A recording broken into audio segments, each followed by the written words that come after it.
Hi, in this video, we'll be dissecting the BERT paper. So as usual, what I have done is I have printed out the BERT paper and I have first gone through the paper in detail. I have also constructed the Miro board where every single page of the paper is copy pasted so that we can dissect the paper line by line. I actually had a really good time reviewing this paper mainly because surprisingly, unlike many other papers in NLP domain, BERT paper is really well written. It's in such a easy to understand language, and the length of the paper is also actually reasonable. So counting references and supplementary, the appendix section, it's totally like 16 pages or something. But the main paper itself is not that long. So I really had a relatively easy time or relatively good time going through the paper. BERT model is super famous and the BERT paper is also super famous. It has almost close to 150,000 citations. The paper came out in 2019, probably in 2018 when they first introduced the architecture. And, it is actually used in many different contexts. So one doubt that many people have is if we have GPT and if it is so good, why do we need an architecture like BERT? Or why do we need models that are, let's say, not necessarily the best for next word prediction? So one thing we have to truly understand is that in natural language processing, next word prediction is not the only task. It is one of the tasks if we really want to construct sentences and generate text. But to process language, let's say you want to perform classification of text, or you want to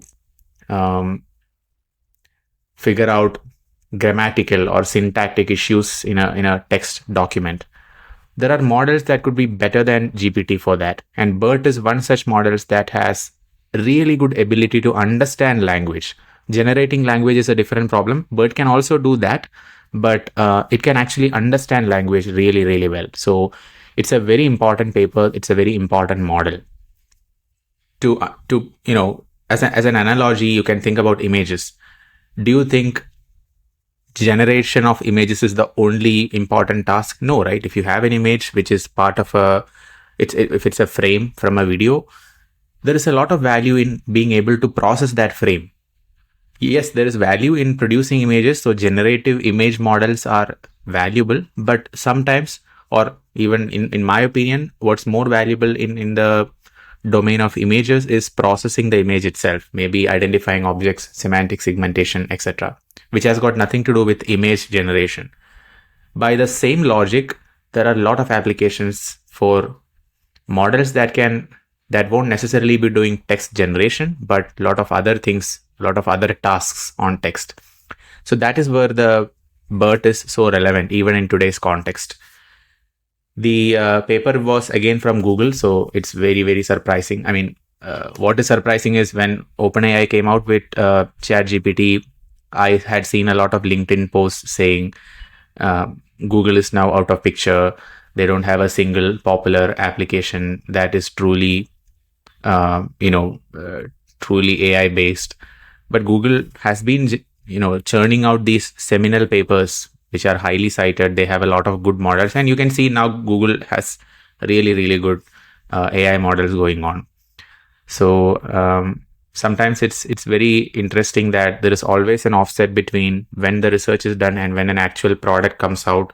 And just by looking at the products coming out of a company, perhaps we cannot judge what they are doing in that space at the moment. Maybe they are in a research stage, and clearly the three papers that we have predominantly discussed in this series, one is Vision Transformer paper, now it's the BERT paper, and let's say Attention is All You Need paper. All of these three papers came out from Google with 100, like Vision Transformer paper had 75,000 plus citations. This has 150,000 citations.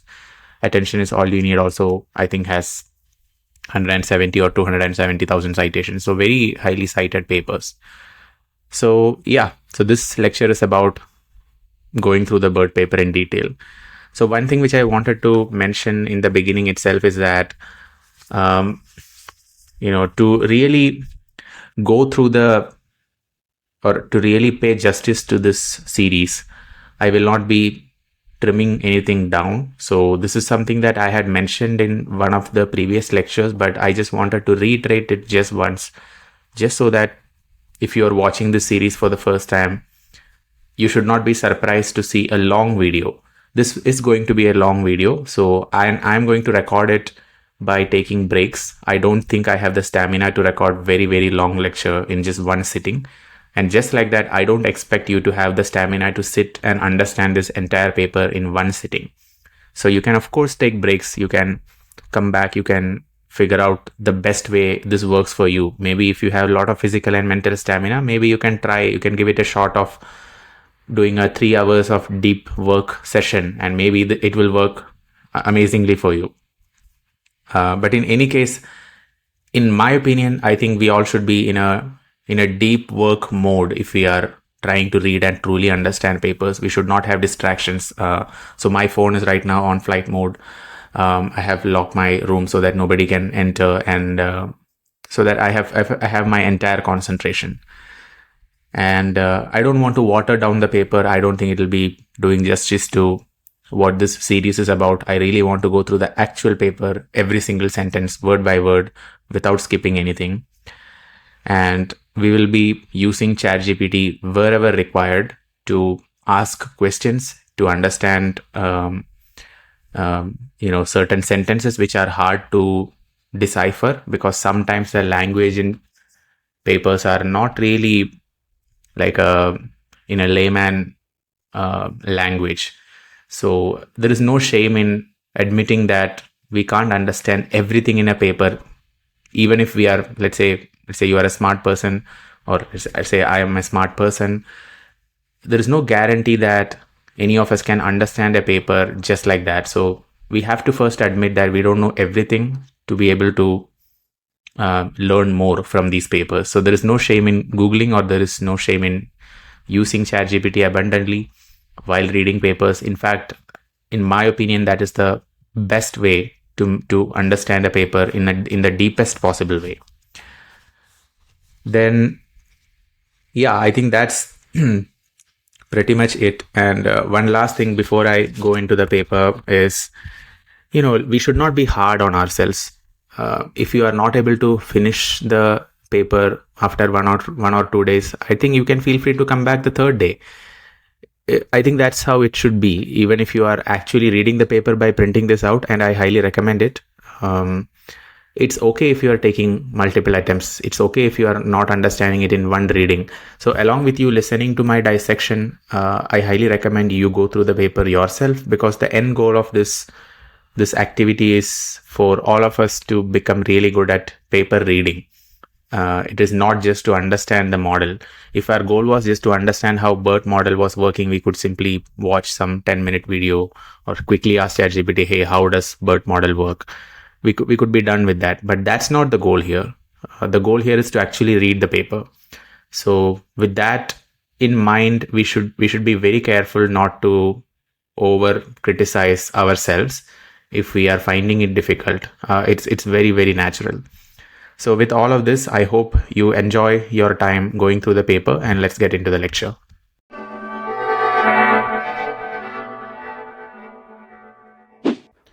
So this is the BERT paper. I'll first show you a bird's eye view and show you my annotations. I have already pasted the pages of this paper onto my Miro board, and I have already performed the dissection, and I'll be walking you through this whole paper. So totally there are, if I am not wrong, 16 pages. I forgot the count, but it's definitely smaller than the Vision Transformer paper. The main part of the paper before the references section is only a few number of pages. We can literally count 1, 2, 3.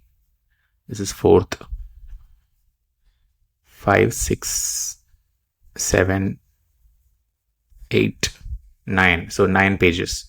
And I would say the remaining half, 7 or 8 or 9 pages, are the rest of the pages, including appendix plus the references. So really, it's not a long paper. The more important thing which I wanted to say was this paper is actually very well written as in even beginners can understand. In fact, their supplementary, I mean the appendix section was also really well written. Usually I find papers very difficult to understand even after through 2 or 3 readings because there is always something or the other which will evade your understanding. I did not feel something like that in BERT paper. And I think the credit should go to the authors for that, for doing a really good job writing this paper really well. So first, let us look at the authors, Jacob Devlin and others. So if you see papers citing Devlin et al., you can assume that most likely they're talking about the BERT paper. So just note the first author's name at least. Of course, everyone deserves credit. But just for the sake of understanding, in other papers, if they mention Devlin et al., it's mostly BERT paper. And as I mentioned, again, Google came up with this beautiful, amazing paper, and they have a lot of AI research going on. The paper has 147 citations. So the title of the paper is BERT, Pre-Training of Deep Bidirectional Transformers for Language Understanding. So this term bidirectional transformer is very important. So does it mean that some of the other papers are about unidirectional transformers? Yes. So bidirectional transformer is a very important term. So please pay attention to it. Now let's read through the abstract. We introduce a new language representation model called BERT, which stands for bidirectional encoder representations from transformers. So from this, we can understand a few things. It is a transformer-based architecture. BERT is transformer-based architecture. It has encoder and it is bidirectional. If we open the image from the attention is all you need paper, this one, the left-hand side, right? Whatever you see here is more or less what BERT is. This right-hand side is GPT. Actually, we can just copy paste this just to keep it here so that we can zoom in and have a proper look. So the BERT architecture they have mentioned explicitly in the paper is not much modified from the original attention is all you need paper. So you can pretty much say the architecture of the BERT will look like this left-hand side. The original GitHub repo or the model itself came out, if I'm not wrong, slightly before 2019, although here it says 2019 in archive. I think the year here is 2019, but maybe the model came out in 2018. It's mentioned somewhere in the paper. And the GPT paper also came out before BERT paper. I'm not talking about the attention is all you need paper. I'm talking about GPT paper from OpenAI. And this right-hand side is mostly how GPT was looking like. So this is the GPT paper. It has 16,000 citations. And yeah, this one, last author is Ilya Sutskever. You might recognize his name. And whenever the BERT paper is referring to a paper Radford et al., they are talking about the GPT paper. I hope in this series we could once do a review of this GPT paper also. Improving language understanding by generative pre-training.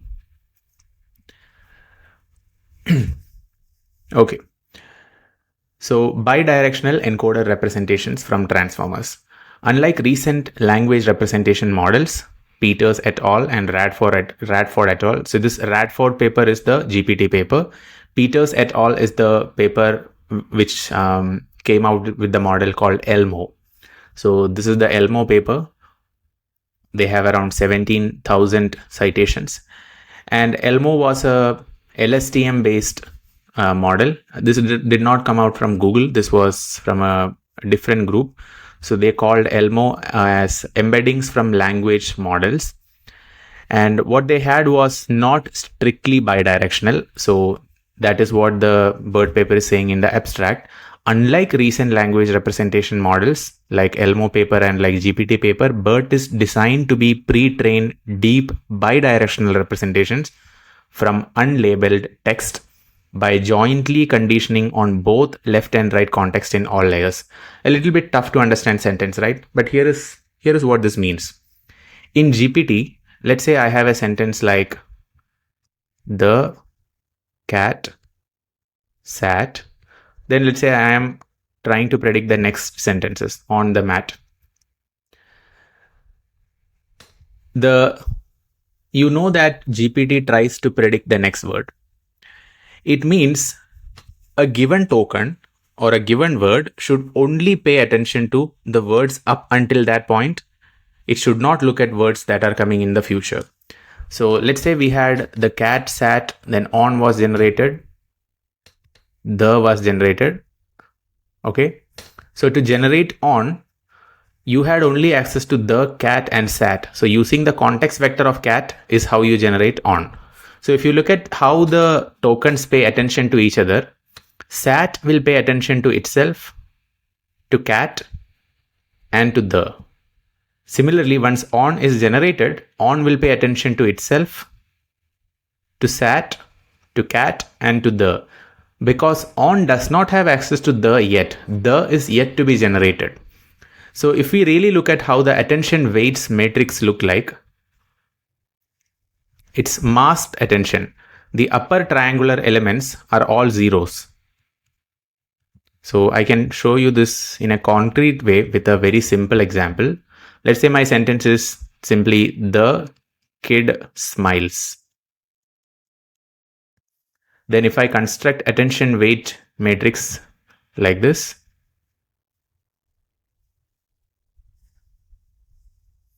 so now these rows are queries, the kid smiles. Here are the keys, the kid smiles. The can pay attention only to the, which means for query the, key kid and key smiles will be masked. Kid can pay attention to the and kid, which means only smiles will be masked for the query kid. So this is query, this is query, this is query.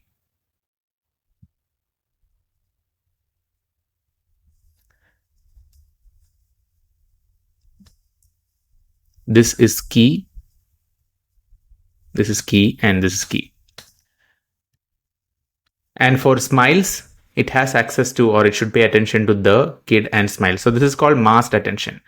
And masked attention or causal attention. So now if you look at the multi-head attention, look at this. In decoder part, so this is decoder. And this is encoder. In encoder, there is multi-head attention, but it's not masked. This is unmasked self-attention or unmasked multi-head self-attention.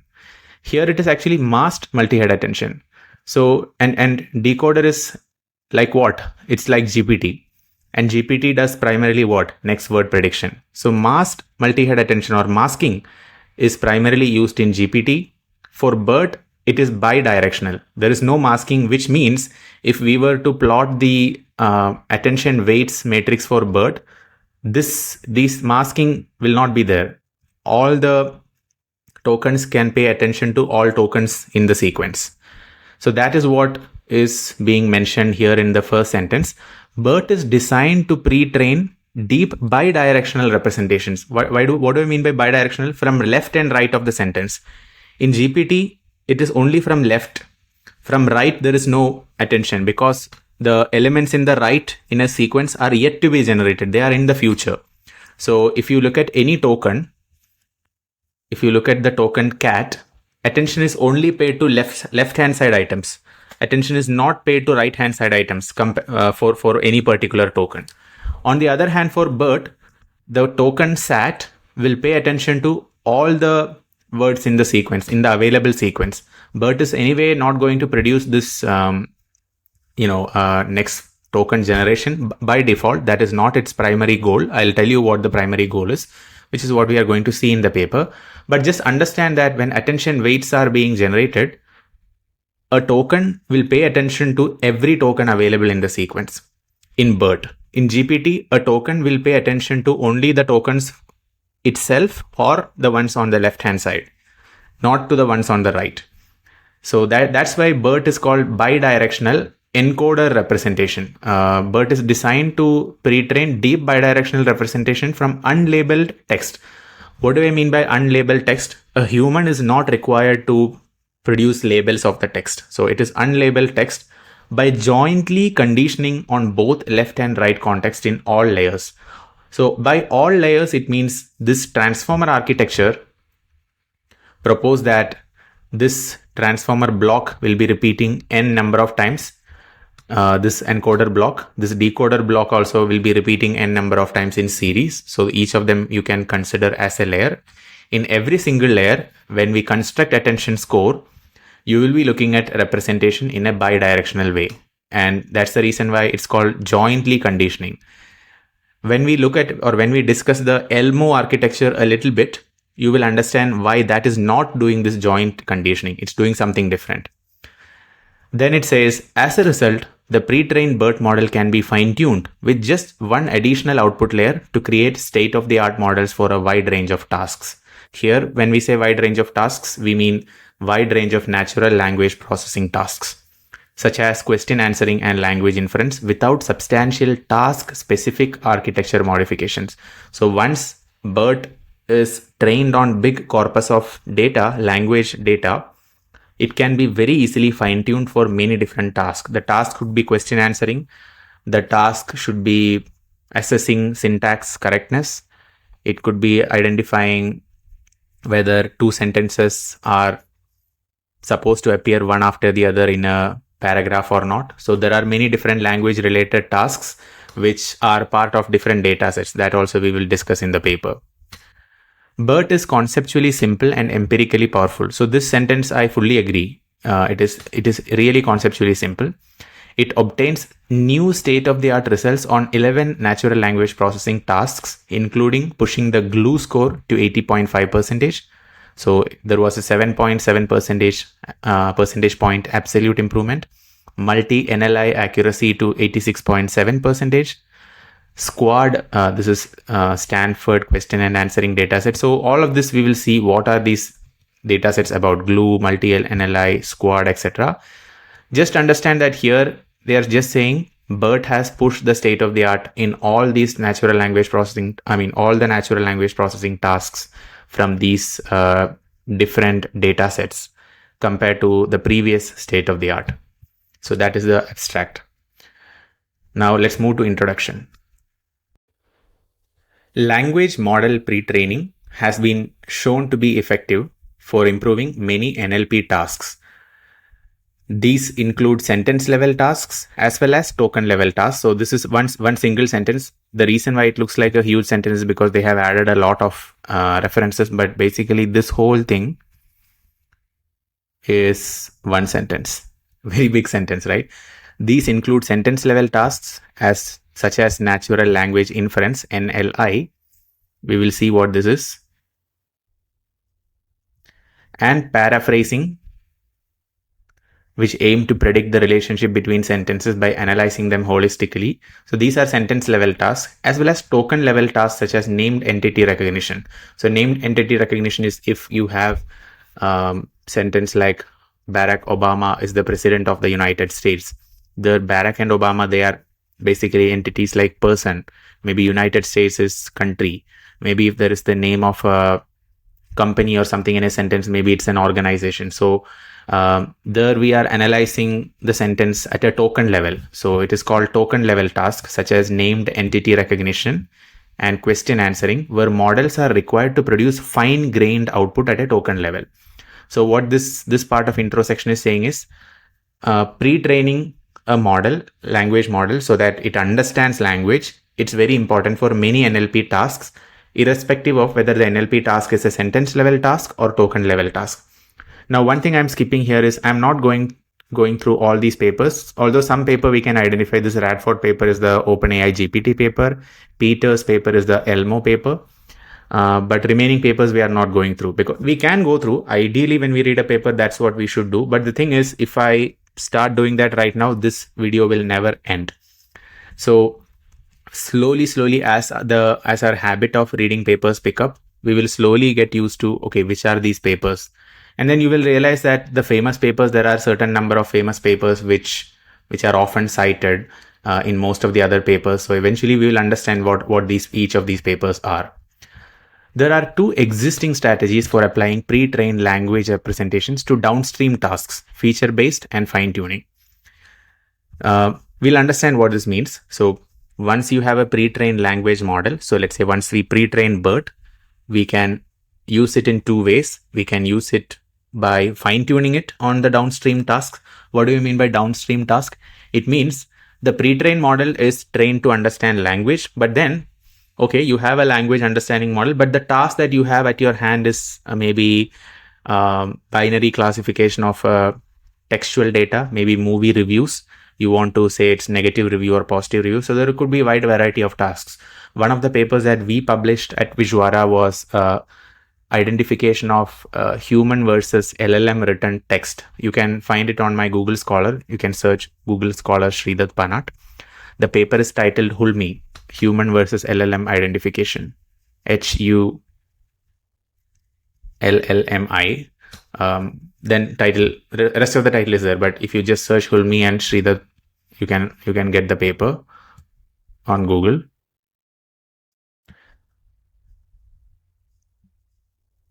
Basically, this paper was about figuring out how to say whether a paragraph is AI written paragraph or LLM written paragraph.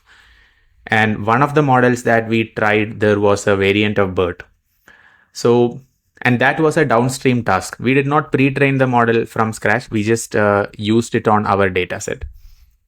So feature-based approach such as ELMo uses task-specific architectures that include pre-trained representations as additional features. So in ELMo, they did not just perform fine-tuning. What they did was they used the pre-trained model parameters. So I'll explain what the difference between ELMo is and what the difference between ELMo and GPT is with respect to whether it was feature-based or fine-tuning. So in feature-based tasks, we simply freeze the model's parameters. So the pre-trained model parameters will not be modified during the next downstream training. But whatever embeddings we get from the model, so let's say I have my language model, whatever it could be GPT, it could be BERT. I can then input text into this model, and then I can get embeddings.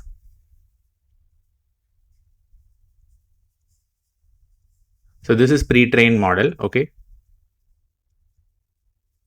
And then these embeddings I can use in some other model.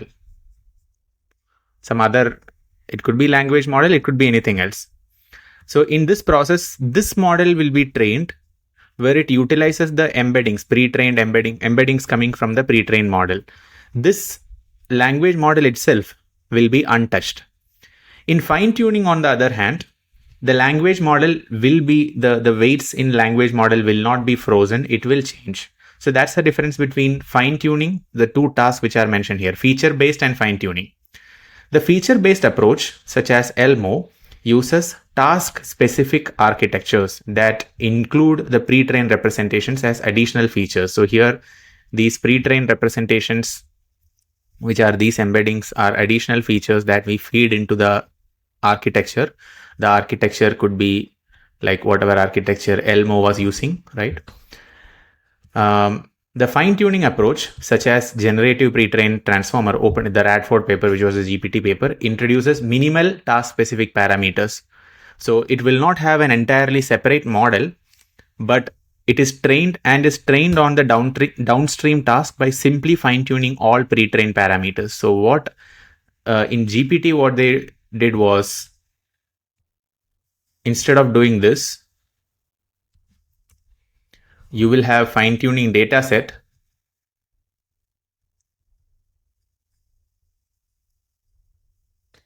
and maybe just the last layer of this language model, pre-trained language model alone, will be modified so that the output that comes out of the model is suitable for this downstream fine-tuning task. You understand why this is called downstream, right?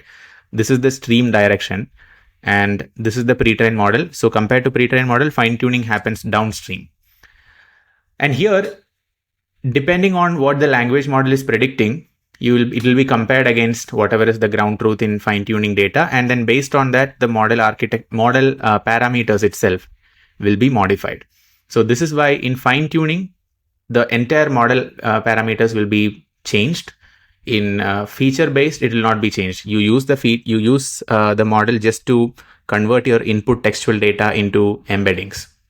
So the two approaches share the same objective function during pre-training, where they use unidirectional language models to learn general language representations.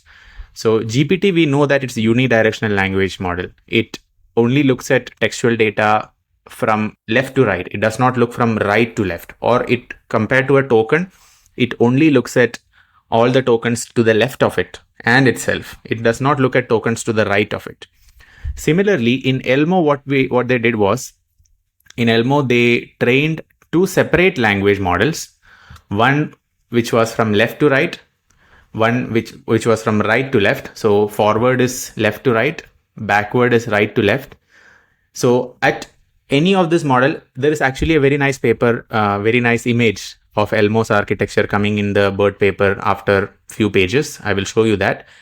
But here they did not use the ELMo model to predict the context of any token for both left and right at the same time. They separately trained it and then they concatenated it.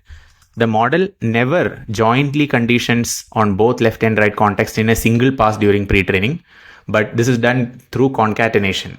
So it's not a very deep way of looking at the context from both left-hand side and right-hand side for a single token. We argue that current techniques restrict the power of pre-trained representations, especially for fine-tuning approaches. The major limitation is that standard language models are unidirectional. This we already understand. And this limits the choice of architectures that can be used during pre-training. For example, in OpenAI GPT, the authors used a left to right architecture where every token can only attend to previous tokens in the self-attention layers of transformer. We understand this. And here they are citing the Ashish Vaswani paper, the attention is all unit paper. Such restrictions are suboptimal for sentence level tasks and could be very harmful when applying fine-tuning based approaches to token level tasks such as question answering, where it is crucial to incorporate context from both directions. So question answer task would look something like this. Question will be there as a sentence and answer will be somewhere available in a huge paragraph. And we have to say from this token to this token, here is where the answer lies. It may be from the, let's say, 3rd token to 10th token. It could be from 15th token to 35th token, something like that. So here, it's very important that the full context is available when we construct the attention score, not just the left to right context. So I don't know if this word very harmful, I thought this was a little bit excessive to say. It could be very harmful considering the fact that they are just before they are citing the attention is all unit paper, which also came out from Google. This paper is also from Google, but anyways, whatever. When applying, so basically what they're saying is if you're only looking at attention, if you're only constructing attention score based on left-hand side tokens and not looking at right-hand side tokens, it is not really good for fine-tuning tasks, which can involve tasks like question answering, etc. In this paper, we improve fine-tuning based approaches by proposing BERT, bidirectional encoder representations from transformers. BERT alleviates the previously mentioned unidirectionality constraint by using a masked language model pre-training objective. Pay very close attention to this word, MLM, masked language model. So some masking is done in BERT, of course, but it's different from the masking that you see in GPT, inspired by the close task, CLOZE. The masked language model randomly masks some of the tokens from the input, and the objective is to predict the original vocabulary ID of the masked word based only on its context. What does this mean? It means if you have a sentence in BERT during pre-training, some tokens will be masked using masked token. Then the goal is, based on the overall context, predict what this masked token is. predict the ID of this mask token. So if ID is equal to, let's say 23 for this token, after prediction, if ID equal to 3427, then you look at your dictionary to see what is the word corresponding to this ID number 23. Then maybe it will turn out to be it is cat. Then look at what is this ID. It may be mat. Right? So this is what BERT was trying to do. So to predict the ID of this mask, you need context from all the tokens. Just the left-hand side tokens are not enough, right? So that is what BERT did. And this is called MLM, Masked Language Model. You're masking certain tokens. Now we move on to the second page. Unlike left to right language model pre-training, the MLM, which is Masked Language Modeling, objective enables the representation to fuse left and right context, which allows us to predict a deep pre-train a deep bidirectional transformer. So MLM objective, the objective is to predict the masking, what is the mask. This helps us fuse the representations where both left-hand side context and right-hand side context are accounted for. And this helps us pre-train a deep bidirectional transformer. Basically what this means is the left-hand side of the attention is all you need paper, that figure, the encoder part. In addition to the masked language model, we also use a next sentence prediction task. So basically there are two tasks that this paper is doing. One is next sentence prediction, NSP. The other one is MLM, masked language modeling, and NSP. Next sentence prediction task that jointly pre-trains text pair representations. We'll see what this is. The contributions of our paper are as follows. We demonstrate the importance of bidirectional pre-training for language representations. Of course, the paper has to demonstrate that. The whole model is about that. So no surprises there. Unlike Radford et al., so this is the OpenAI GPT paper, which uses unidirectional language models for pre-training, BERT uses masked language models to enable pre-training deep bidirectional representations. We understand this by this point. This is also in contrast to Peters et al., which is the ELMo paper, which uses a shallow concatenation of independently trained left to right and right to left language models. So that is what I mentioned over here in the previous page. So ELMo trains two separate language models. One is a forward language model, which is left to right, backward language model, right to left. They are trained separately. And then they are joined, then like a combined representation is created by concatenating. So this concatenating BERT paper is calling as shallow concatenation, because you are not learning the full context in a deep way. You are learning the left-hand side context separately, right-hand side context separately, and then you are just concatenating to form a bigger vector, which is the representation for the language. And they are calling it as shallow. We understand why this makes sense. Yeah, maybe this will not allow you to learn the language in a deep way, because you are on one hand, you are not looking at tokens to the right of a token. On the other model, you are not looking at the tokens to the left of a given token. So, but although you are concatenating, it is not as deep as looking at all the tokens simultaneously, which is what BERT is doing. We show that pre-trained representations reduce the need for many heavily engineered task-specific architecture. What this means is, in the downstream processing for fine-tuning, a lot of heavily engineered task-specific architecture is not needed. You can use BERT directly, just change the final head, classification head, or whatever is the last layer, just change that and only train that. Freeze the rest of the layers, train only the last layer, and then you can train the BERT for doing pretty much a lot of different tasks in natural language processing tasks. BERT is the first fine-tuning based representation model that achieves state-of-the-art performance on a large suite of sentence level and token level tasks. So sentence level tasks meaning looking at sentences as a whole.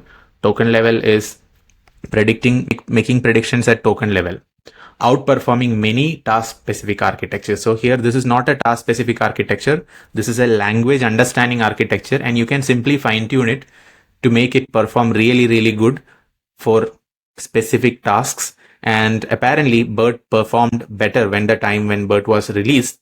it performed better compared to many other task-specific architectures themselves. But so this is the third. So they said the contributions are as follows. The third contribution is BERT advances the state of the art for 11 NLP tasks. We will see what those tasks are. The code and pre-trained models are available in this GitHub repo. Let's see how many stars this GitHub has. I'm just curious. I'm sure it has so many stars. BERT GitHub.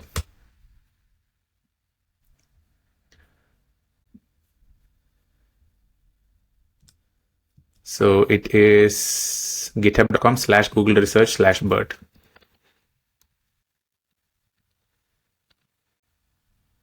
/BERT.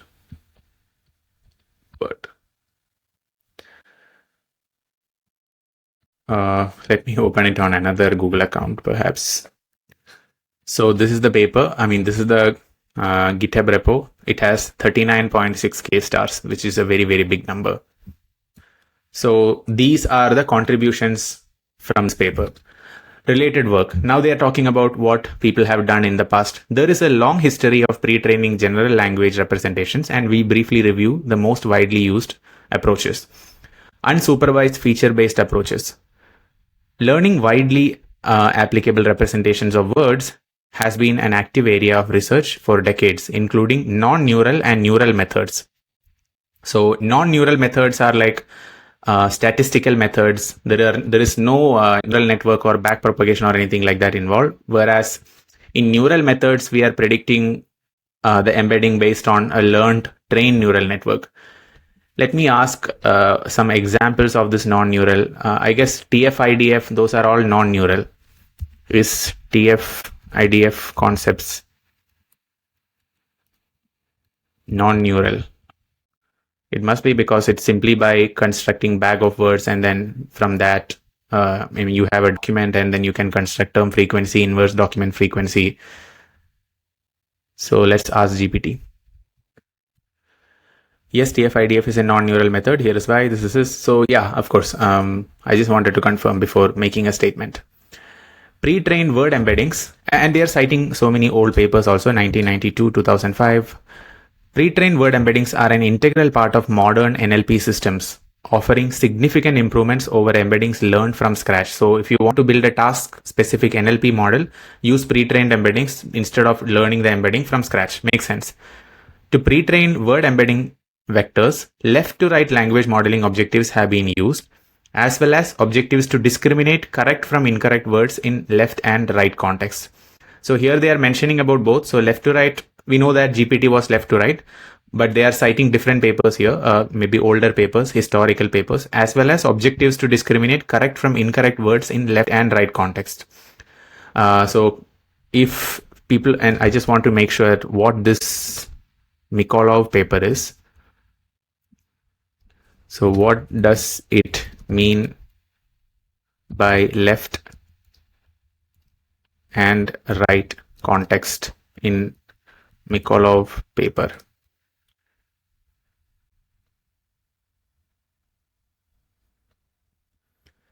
So it says, in simple terms, left and right context are words that surround the target word in a sentence. So if window size equal to 2, then, and if this is the sentence, then target, then for the target word sat, left is these two, right is these two. Yeah, so basically what we know. And left and right context you can consider even for non-neural models, essentially, not just for neural models. These approaches have been generalized to coarser granularities. Coarse means you are zooming out and you are looking at sentences or paragraphs, such as sentence embeddings or paragraphs embeddings. To train sentence representations, prior work has used objectives to rank candidate next sentences. So what this means is, if given a sentence A, whether the sentence B is the following sentence of sentence A or is it completely disconnected. So if we have two sentences like, I saw my friend, or something like, the cat sat on the mat. Let's say this is the first sentence, and next sentence is like, I hate pizza. Then here, if you look at sentence number B and sentence A, they are, and if you rank whether B, let's say I have one more sentence, the cat slept. Let's say this one I call as B2, this one I call as B1. If we were to rank B1 and B2, B1 will have a better rank because B1 has higher probability to be the next sentence for the sentence A. B2 has lower probability. So this is called as ranking candidate next sentences. Left to right generation of next sentence words given a representation of previous sentence, or denoising autoencoder derived objectives. So I have written what these terms mean. An encoder reads a sentence and produces a fixed length vector representation for it. So basically what this means is you represent a sentence using one vector. A decoder based on recurrent neural network then generates next sentence word by word based on this vector representation, which we can also call as context vector. So this fixed vector is context vector. So this context vector basically embeds the whole meaning of a sentence. Then a decoder generates the next sentence word by word based on this context vector. Left to right, conditioned on that encoded representation. Then denoising, these models were trained to reconstruct sentences from corrupted versions, for example, by removing or shuffling words and asking the model to restore them. So what this corrupted version means is, instead of the cat sat on the mat, we might input a sentence like sat the cat mat on the, something like this. So, and then so here we have done shuffling, or we could even remove some words. So we could remove this word and this word and then ask to perform denoising. So these were some specific natural language tasks tried in papers that was published before. ELMo and its predecessor generalize traditional word embedding research along a different dimension. They extract context-sensitive features from a left-to-right and right-to-left language model. So there are two different models. One is left-to-right and another is right-to-left. The contextual representation of each token is the concatenation of the left-to-right and right-to-left representation. So this we already saw. In ELMo model, it was not strictly bidirectional. So BERT paper does not call it as bidirectional, although they are taking care of both directions. They are doing it separately and then they are concatenating the final representation. When integrating contextual word embeddings with existing task-specific architectures, ELMo advances the state of the art for several major NLP benchmarks. So we can ask whether ELMo was LSTM based. What was the architecture in ELMo like? Explain in 2 to 3 sentences. We don't want a big paragraph response. We just want to quickly see what the ELMo model was. ELMo uses a bidirectional LSTM, long short-term memory architecture, to create contextual word embeddings. It had 2 stack layers of LSTMs, one processing text left to right, other processing right to left. Okay. When integrating contextual word embeddings with existing task-specific architectures, ELMo advances the state of the art. So ELMo was a famous paper because it advances state of the art for several major NLP benchmarks, including question answering, sentiment analysis, and named entity recognition.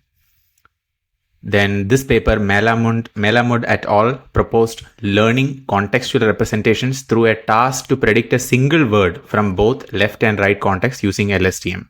Similar to ELMo, their model is feature-based and not deeply bidirectional.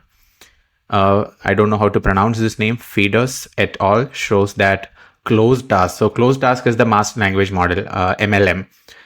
Can be used to improve robustness of text generation models. So closed task is exactly same as MLM. So closed task is a fill in the blank task, originally from language testing in linguistics and education. I mean, yeah, we have this in school where part of sentence is masked or removed and the model must predict the missing words.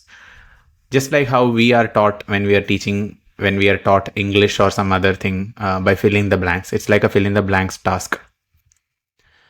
Now, unsupervised fine-tuning approaches. As with the feature-based approaches, the first works in this direction only pre-trained word embedding parameters from unlabeled text.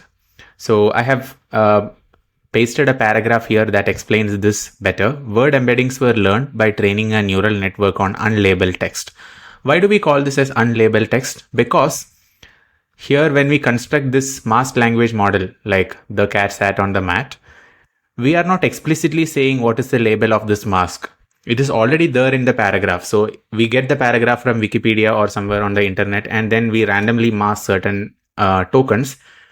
The label corresponding to this mask token, a human need not generate it. It's already there. So it's like self-supervised learning, or here in this BERT paper, they are calling it as unsupervised because a human supervision is not needed. So here it's explicitly mentioned as unsupervised. More recently, sentence or document encoders which produce contextual token representations have been pre-trained from unlabeled text and fine-tuned for a supervision downstream task. So here they mentioned the GPT paper again. Yes, of course, GPT was trained on internet data, which were a big corpus of text, and then you use that for self-supervised learning. The advantage of these approaches is that few parameters need to be learned from scratch. At least partly due to this advantage, OpenAI GPT achieved previously state-of-the-art results on many sentence-level tasks from the GLUE benchmark. So OpenAI GPT had, before the BERT paper came, they had state-of-the-art results for several benchmarks. Left-to-right language model. So now we are moving on to third page. Left-to-right language modeling and autoencoder objectives have been used for pre-training such models. Such models meaning what type of models? Few parameters to be learned from scratch.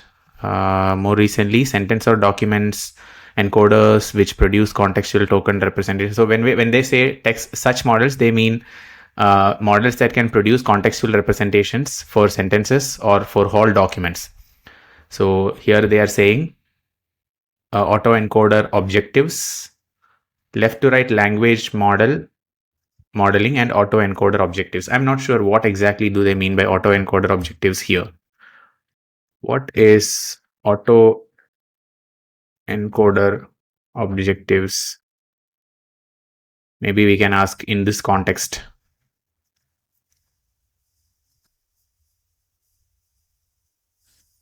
In this context of BERT paper.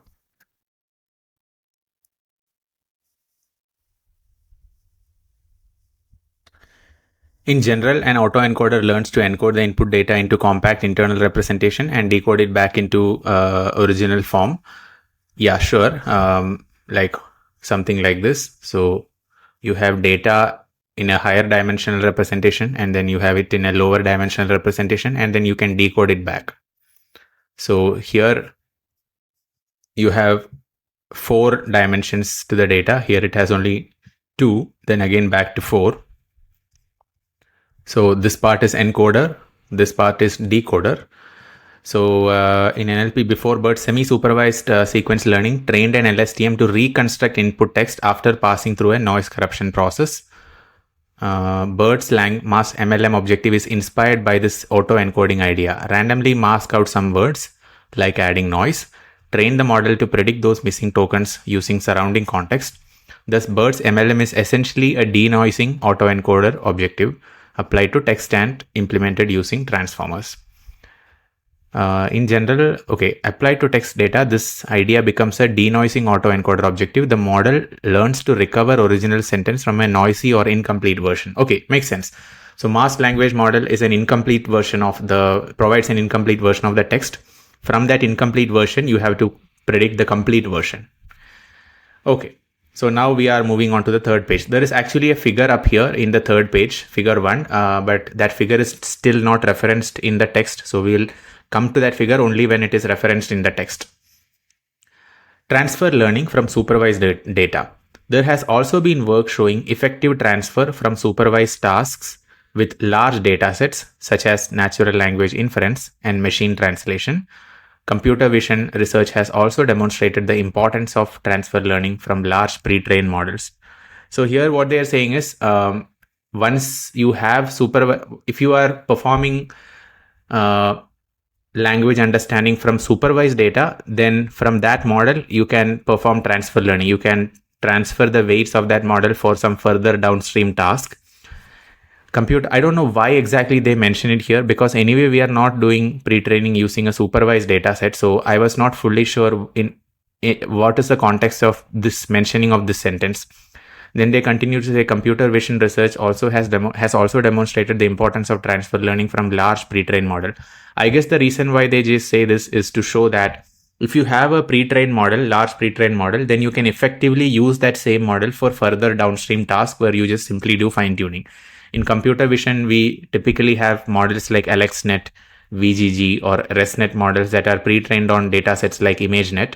And then if you want to use it for your own dataset, you do not train from scratch. You use that pre-trained model, perhaps freeze almost all the layers except the last classification head, and then you perform fine tuning, right? So this is what is done in transfer learning. Here also, what they are saying is computer vision domain has done this really well.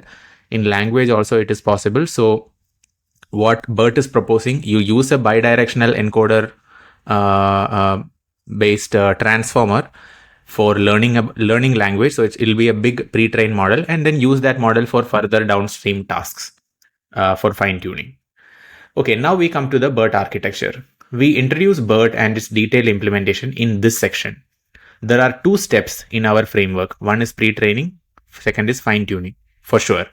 But this paper is mostly about fine tuning. It does not talk too much about taking the embeddings from the BERT and then building task specific architecture later in the downstream, like what ELMo was doing. Although there is one small section in the paper towards the end where they discuss that, but the focus of this paper primarily is on fine tuning and pre-training, and then using that pre-trained model for fine tuning. During pre-training, the model is trained on unlabeled data over different pre-training tasks.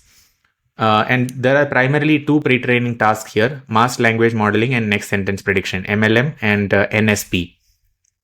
We will see that in the figure.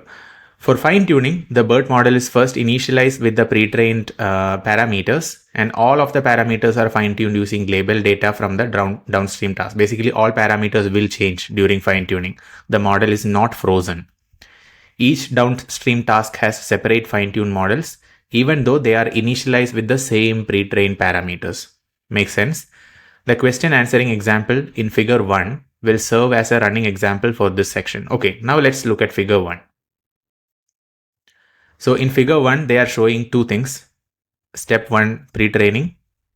Step 2, fine-tuning. Pre-training is just one single model. Fine-tuning, depending on the task or the dataset, you can have different fine-tuned models. So this is the fine-tuning for SQUAD dataset, Stanford question answering dataset, NER dataset, MNLI. We'll see what these datasets are. But let's zoom in and see the pre-training part. So pre-training primarily involved, as I said, two tasks. One was next sentence prediction. Second was the MLM, masked language modeling task. So let's see how they do this. So here they have two sentences, sentence A and B pair. So you can think of the way in which this is constructed is you pick sentence pairs from, let's say, Wikipedia. And then the starting is always this CLS token. You can call it as classification token. Then you have tokens number 1 to N corresponding to sentence A. Then tokens again 1 to M corresponding to sentence B. In between the tokens corresponding to A and tokens corresponding to B, there is a separation. There is this separation token. So it's that separator separates sentence A and sentence B. Then these tokens are converted to embeddings. So E for embedding, E for classification token, E1, E2, E3, etc. up to En for the sentence A. Then separator token embedding, and then E1 prime, etc. up to EM prime for sentence B. And then you have the BERT architecture. And then finally, this becomes a final token representation for all of this. And for next sentence prediction, the representation in the classification token is used. So this token can say whether this masked sentence B is actually a sentence that follows sentence A, or whether it's a completely disconnected sentence. So this is the next sentence prediction task. Masked language modeling task is some of the tokens here will be that masked token which we mentioned earlier. and the masked language modeling task will be predicting what are the tokens, actual tokens corresponding to those masked tokens. So these are the two tasks that are involved in pre-training of the BERT model. And in fine-tuning, depending on the task, we can fine-tune it in a different way. So this squad dataset, Stanford question answering dataset is like this. You have a question embedded into n number of tokens. Starting is always the class CLS token. Then you have a paragraph, and inside this paragraph somewhere you may have an answer. You may or may not have an answer depending on the dataset. So squad 1.1 dataset always had an answer in the paragraph. I think there is squad 2.0 dataset which is discussed in the paper, which did not sometimes have answer in the paragraph. So now the task here is to say what is the starting token and ending token where the answer can be found in the paragraph. The answer is corresponding to this question. So this is what was done in the question answer pair fine tuning. So essentially this part is not much changed. It is more or less the same. The way tokenization is performed is also the same. It's just that the final, what do you do with the final representation of these tokens? Only that thing will change. And when you do fine tuning, the loss will depend on what the task is. And then all of the parameters in the BERT model will be modified according to that, the backpropagation that is performed based on that particular loss function. So, but this is very minimal change to the original architecture, and depending on the task, you can fine tune for many different tasks. The paper also mentioned somewhere later that most of the fine tuning results in this paper can be replicated with just 1 hour of fine tuning with just one TPU. Let's read the caption of this figure. Figure 1, overall pre-training and fine-tuning procedures for BERT. Apart from output layers, the same architectures are used in both pre-training and fine-tuning. We saw this. The same pre-trained model parameters are used to initialize models for different downstream tasks. We know this. During fine-tuning, all parameters are fine-tuned. CLS is a special symbol added in front of every input example. And SEP is a special separator token, example separating questions and answers, or separating sentence A and sentence B. All right.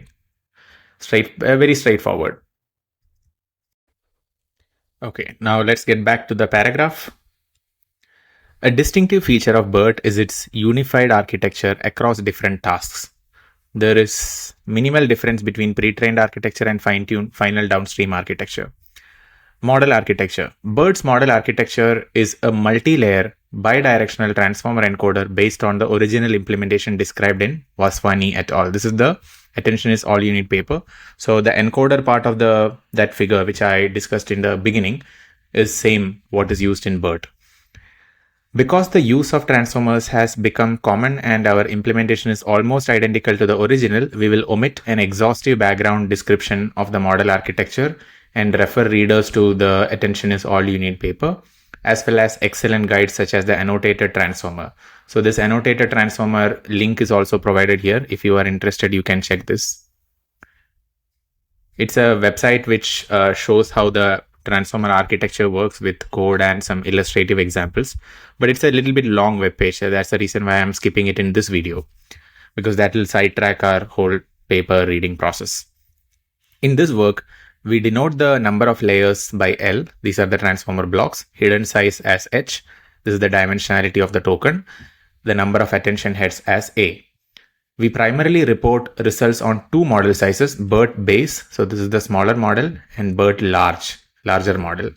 BERT large has 340 million parameters and BERT base has 110 million parameters. So these are actually small language SLMs. It's not large language model. We primarily report, so then BERT base had 12 transformer blocks. Each block had 12 multi-head attention heads. Hidden dimension was 768. BERT large had L equal to 24. So 24 transformer blocks. Each block had 16 attention heads in the multi-head attention, and hidden dimension of the token dimensionality was 1024. BERT base was chosen to have the same model size as OpenAI GPT for comparison purposes. Critically, so there is in the last part of this paper, they also compare the size between the largest architecture that was existing at that point compared to BERT base and BERT large. Critically, however, the BERT transformer uses bidirectional self-attention, while GPT uses constrained self-attention, where every token can only attend to context to its left. We understand that, so this part is now clear. All right, so this page is done. Moving on to the next page. Input-output representations. To make BERT handle a variety of downstream tasks, our input representation is able to unambiguously represent both a single sentence and a pair of sentences. Example, question, comma, answer in one token sequence. One token sequence means what's shown in figure 1. So this is a token sequence of tokens. Even CLS is a token, even this separator is a token, all of them are tokens. So this is a token sequence. So irrespective of whether we have one sentence or two sentences, basically in a pair, we should be able to just represent them using one token sequence. Throughout this work, a sentence can be an arbitrary span of contiguous text rather than an actual linguistic sentence. A sequence refers to the input token sequence to the BERT. So this we just saw in the figure 1, which may be a single sentence or two sentences packed together. So the token sequence can have single sentence, just one sentence, or it can have two sentences with the separator. So if separator is present, there are two sentences. If it is not there, it's considered to be one sentence. We use word piece embeddings with 30,000 token vocabulary. So number of tokens in the vocabulary is 30,000. That vocabulary is used for encoding the input text. The first token of every sequence is always a special classification token, CLS. The final hidden state corresponding to this token is used as the aggregate sequence representation for the classification task. What do we mean by aggregate sequence representation? That's the main thing here, right? Aggregate sequence representation means this is the whole sequence of tokens starting from CLS, token 1 to n, separator token, and then token 1 to m. The meaning of this whole sequence will be finally embedded in this CLS token, this C token, which I have circled here. So this C token can now be used for classification tasks like saying whether the next sentence B, whatever follows after separator, is indeed a sentence that should follow sentence number A or not. Or many other tasks, whether it's a positive movie review or negative movie review, things like that. So you can use the representation of this whole token sequence, which you can capture in this class CLS token, for any kind of downstream task. All right. So the final hidden state corresponding to this CLS token is used as the aggregate sequence representation for classification tasks. Sentence pairs are packed together into a single sequence. So single sequence meaning single token sequence. The sequence itself may have separator token, CLS token, etc. We differentiate the sentences in two ways. First, we separate them with a special separator token. Second, we add a learned embedding to every token indicating whether it belongs to sentence A or sentence B. This thing is not shown in figure 1. It is actually shown in figure 2. So they have not referred to figure 2 yet in the paper, but I will just show you. Figure 2 is in next page. So if you have two sentences, let's say my input is this: my dog is cute. This is first sentence. He likes playing. This is the second sentence. So first is and then you add the CLS token, you add the separator token here as well as here. And then first is each of these tokens are now converted to embeddings based on your dictionary of 30K tokens. And then segment embedding. So this is what is missing in figure 1. The segment embedding is not shown. So here all of these tokens receive segment embedding EA, and all of these receive segment embedding EB, denoting that, and this is a learned embedding, but it denotes that all these tokens belong to second sentence, all the previous tokens belong to first sentence. And then on top of this, there is a position embedding. Position embedding says whether the token is in position 0, 1, 2, etc., which is again learned. So BERT input representation, the input embeddings are the sum of token embedding, which is the naive token embedding, plus segmentation embedding, whether it belongs to segment A or segment B, meaning sentence A or sentence B, and third, position embedding. So these three are added. So plus symbol. So this is added to create the final representation for the token CLS. This is added. These three are added to create the final representation for the token my, and so on. Okay. So we were at here. Yeah, as shown in figure 1, we denote input embeddings as E, the final hidden vector of the special CLS token as C, and the final hidden vector for the ith token as ti. So t1, t2, t3, etc.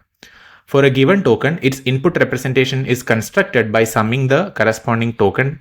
So this is the first one, segment, second one, and third, position embeddings. This we saw in figure 2. A visualization can be seen in figure 2. Now, pre-training BERT. Unlike Peters et al., this is the ELMo paper, and Radford et al., which is the OpenAI GPT paper, we do not use traditional left to right or right to left language models to pre-train BERT. Instead, we pre-train BERT using two unsupervised tasks. What are the two tasks? Masked language modeling and next sentence prediction, MLM and NSP. This step is represented in left part of figure 1.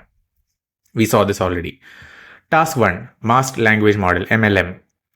Intuitively, it is reasonable to believe that a deep bidirectional model is strictly more powerful than either a left to right model or shallow concatenation. So I really like to see this term shallow concatenation. They are really beating it.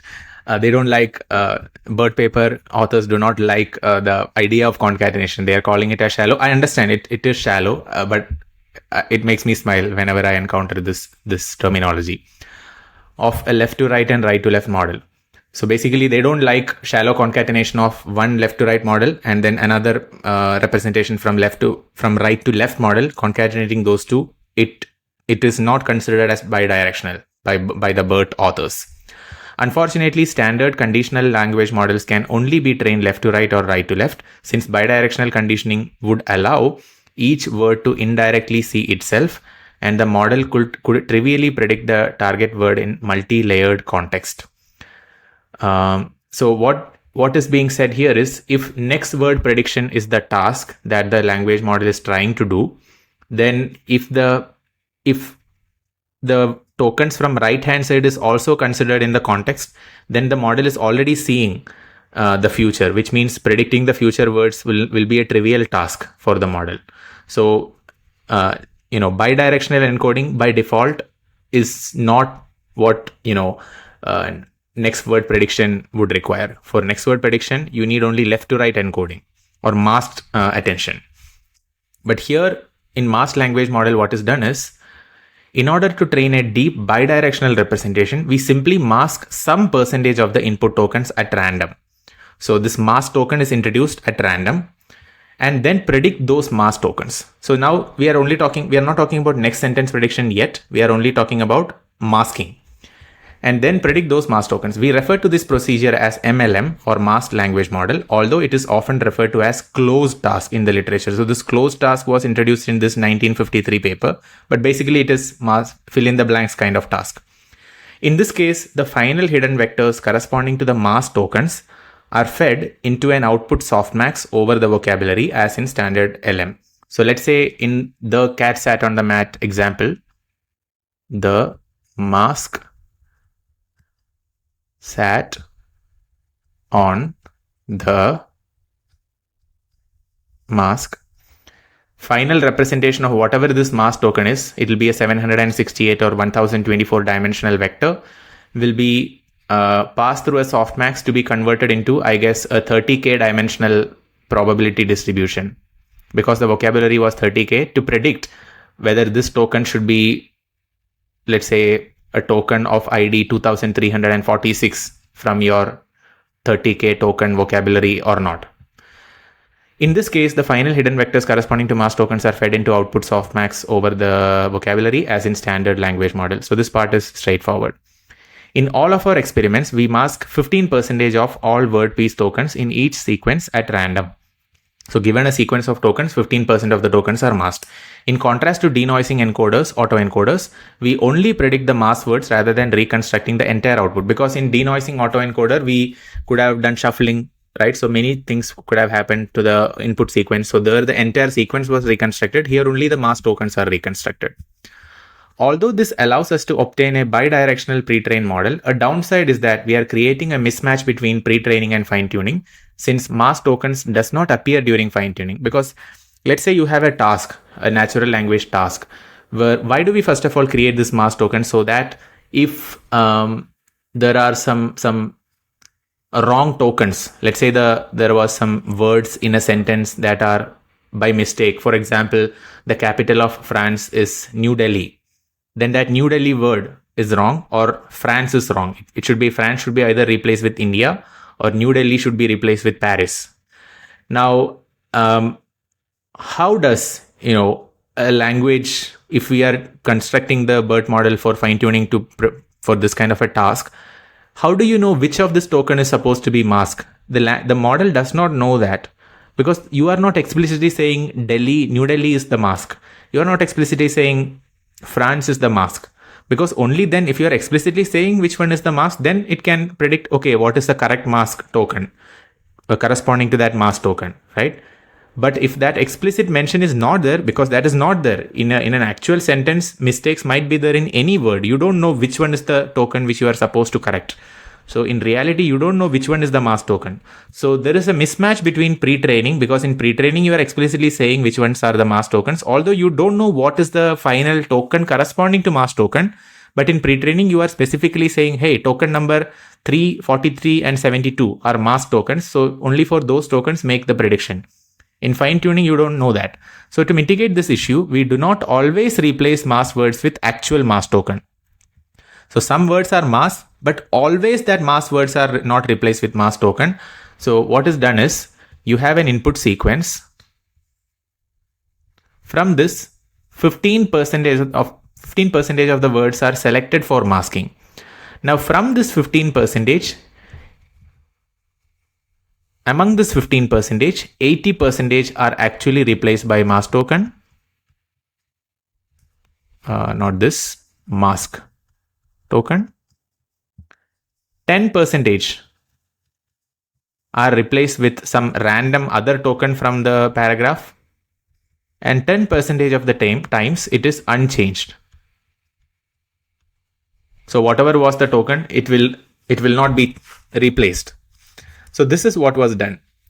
The training data generator chooses 15% of the token positions at random for prediction. If the ith token is chosen, we replace the ith token with 1, the mask token at 80% probability, 2, a random token with 10% probability. So 80% of the times, the chosen token will be replaced with mask token. 10% of the times, the chosen token will be replaced by random token. And 10% of the times, the chosen token will be replaced by some other token. It will be unchanged. And the selection of a token for masking or for randomizing or for unchanging will be done at a probability of 15%, 1/5. Then Ti will be used to predict the original token with cross entropy loss. We compare variations. So this way, sometimes this cat sat on the mat, this token will not be mask token. This will be cat itself. But still, you will be forced to make prediction, and the prediction has to become cat. So it's not all, the mask token is not always replaced. All right. Okay. Then task 2 is next sentence prediction. So first task was mask language modeling. Second task is next sentence prediction. We saw this in figure 1. Many important downstream tasks such as question answering, QA, and natural language inferencing are based on understanding relationship between two sentences, which is not directly captured by language modeling. Because in language modeling, we are looking at token level. We are not looking at sentence level. But in question answering, it's a sentence level task. So in order to train a model that understands sentence relationships, we pre-train for a binarized next sentence prediction task that can be trivially generated from any monolingual corpus. Why do we say monolingual corpus? Because the corpus of data has to be either in English or some other single language. That way, if we take some random Wikipedia article, sentence number 1 and sentence number 2, they are always related to each other, which means we can just take two sentences to any two continuous sentences from any monolingual article and construct the data set for this question answer or for this next sentence prediction task.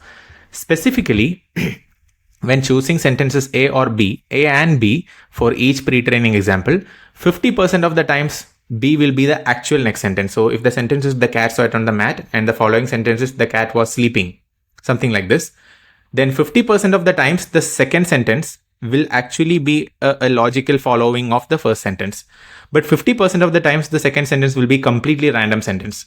So in 50% of the cases, the label will be like the sentence number sentence pair A and B will have a label is next.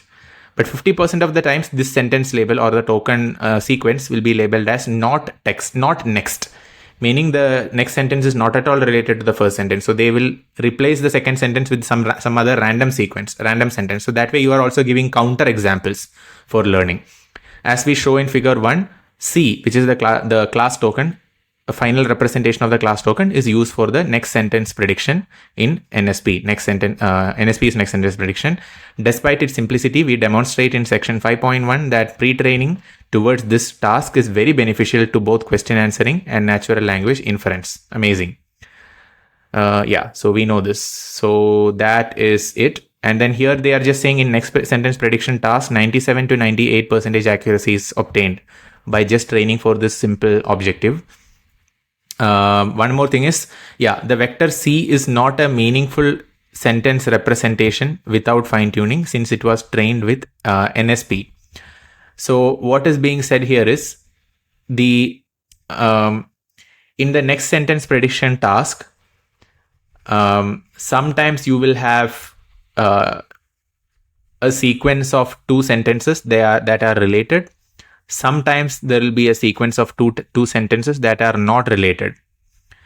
But usually what we were saying was this vector C somehow encodes the information in this whole sequence, right? This C somehow encodes the information in this whole token sequence. Yes, it encodes the information, but it does not necessarily capture the semantic meaning of the sentences that are part of these tokens. That is what is meant in this footer. For C to be, a meaningful representation of the sentences in the token sequence, we have to do further fine tuning. So vector C is not a meaningful sentence representation without fine tuning since it was trained with NSP, next sentence predictor. So why is this the case? Because sometimes in next sentence predictor, sentence A and sentence B will be totally unrelated, right? So vector C may not have good meaning captured unless it is fine-tuned. Okay, now moving on to the next page. So this figure we already went through.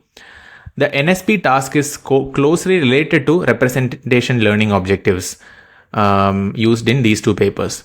However, in prior work, only sentence embeddings are transferred to downstream task where BERT transfers all parameters to initialize end task model parameters. So this is the difference between fine-tuning and just taking the embeddings. So sentence embeddings meaning the model in the earlier works, before using the model for further downstream tasks, the embeddings was used, and then the final model architecture for downstream task was completely brand new architecture. But here in BERT, all the parameters are transferred to the further downstream task, and all those parameters are modified during the fine-tuning process. So a representation learning objective is a training goal or objective function that teaches a model to learn useful internal representations, meaning how to represent language, paragraph or sentence or any text using vectors or using embeddings. And what are these representations? It could be embeddings of words, it could be embeddings of sentences or paragraphs from raw data rather than explicitly teaching it a downstream task like classification. So instead of asking the model to perform certain task, your model is, can you semantically embed words or sentences or paragraphs that mean similar things? Can you embed it in a n-dimensional space as vectors? That was the objective of the representation learning task. Now, pre-training data. The pre-training procedure largely follows existing literature on language model pre-training. For the pre-training corpus, we use book corpus with 800 million words and English Wikipedia with 2,500 million words. In GPT-2, I think they use primarily book corpus. Let's see. In OpenAI GPT paper, which data set was used for pre-training?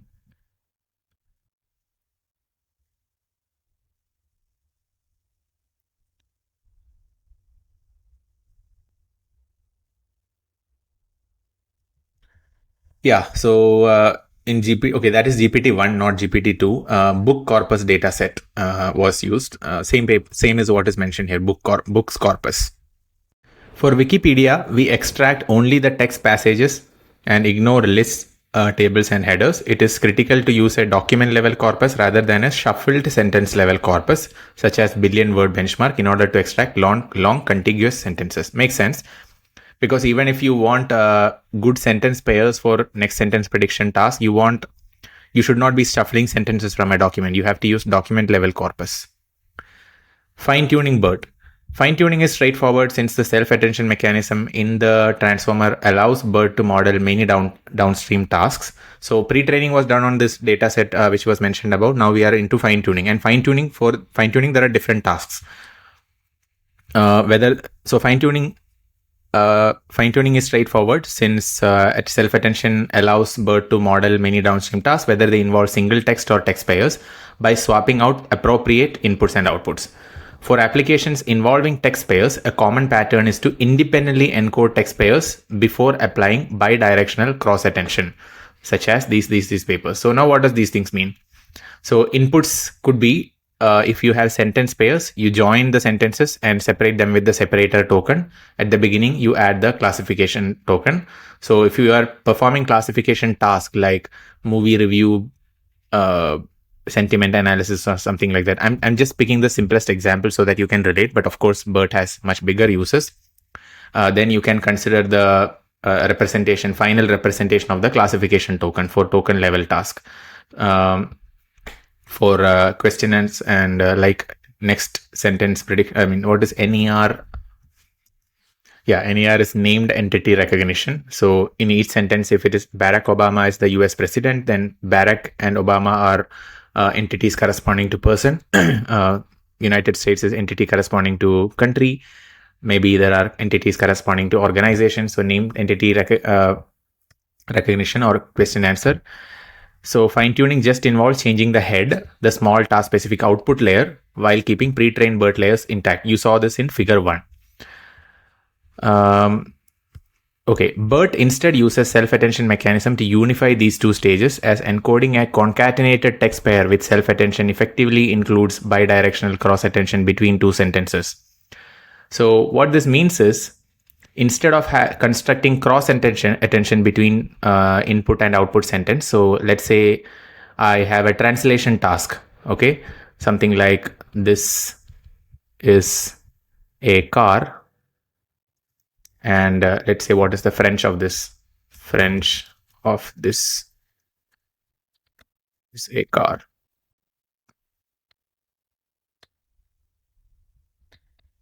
So this is the French. Now if I paste this here,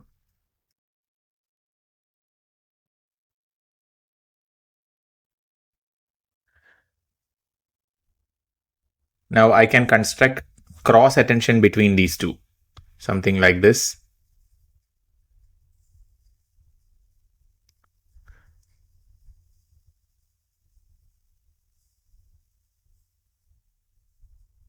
Something that looks like this. So it won't be, the attention weights matrix will not be square matrix, because the sequence A and sequence B can have different number of words.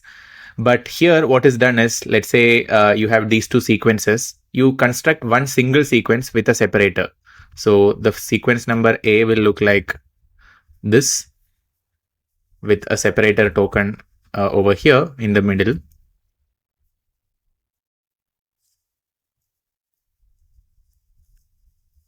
And I think at the end also you can add a separator token. And here you can add a class CLS token, something like this. And self-attention will be constructed where these are all the queries, and along the keys also the same tokens will be available. All right. So this is what we mean by concatenating text pair with self-attention. So BERT instead uses self-attention to unify these two stages. So instead of having bidirectional cross-attention, you are constructing the token sequence by concatenating these two text pairs and then constructing self-attention on the paired text. So effectively, it's like bidirectional cross-attention. That's what this sentence is saying. For each task, we simply plug in task-specific inputs and outputs into BERT and fine-tune all parameters end-to-end. At the input, sentence A and sentence B from pre-training are analogous to sentence pairs in paraphrasing. So sentence A and sentence B, meaning in the next sentence prediction task, you saw two sentences, sentence A and sentence B. So that pre-training can be analogous to different tasks like sentence pairs in paraphrasing. So if you are paraphrasing one sentence into another, whether it's a correct paraphrasing or not, for that task you can use this hypothesis premise pairs. So if you have two sentences where one forms the hypothesis, the other forms the premise or not, you can use the same pre-trained model for this task. Question passage pairs in question answering. So you have a question and then you have corresponding passage. From the passage, you have to identify where is your answer from this passage. For that task, you can use. And a degenerate text phi pair in text classification or sequence tagging. So basically, degenerate text phi pairs refers to special or simplified case where only one piece of text is used as input, second text is empty. So this is a general case of sentence A, comma sentence B kind of task, where if there is no second sentence, let's say you have only a task that consists of only one sentence and you just want to do some classification or something to that one sentence, then that can be considered as a degenerate phi pair, where the second sentence is phi or empty. At the output, the token representations are fed into an output layer for token level tasks. So if token level tasks involve predicting mass token, you can pass those tokens to the let's say softmax classifier, such as sequence tagging or question answering. So sequence tagging is if each token needs some tag, then for that we can have that. Or for question answering, whether a particular token will be the start of the sequence of answer and particular token will be the end of the sequence of answer, then for that also you can that could be considered as a token level task. And CLS representation, which is represented by C by the time it reaches the output, CLS representation is fed into an output layer for classification such as entailment or sentiment analysis. Entailment is whether it's a hypothesis premise entailment. Sentiment analysis is whether the sentence present in the sequence is a positive or negative sentiment or something like that. Compared to pre-training, fine-tuning is relatively inexpensive. All the results in the paper can be replicated in at most 1 hour on a single cloud TPU or a few hours on a GPU, starting from the exact same pre-trained model. So this is very, very cool, right? We not the pre-training. Pre-training, of course, takes a lot of time, but fine-tuning can be done in 1 hour. That's what this is saying. So don't think that you can build the entire pre-trained BERT model from scratch in 1 hour, 1 hour of training. That's not possible. We describe the task-specific details in the corresponding sections of subsections of section 4. More details can be found in the Appendix A5. Okay, now we come to the specific tasks that was used in fine-tuning in this BERT paper.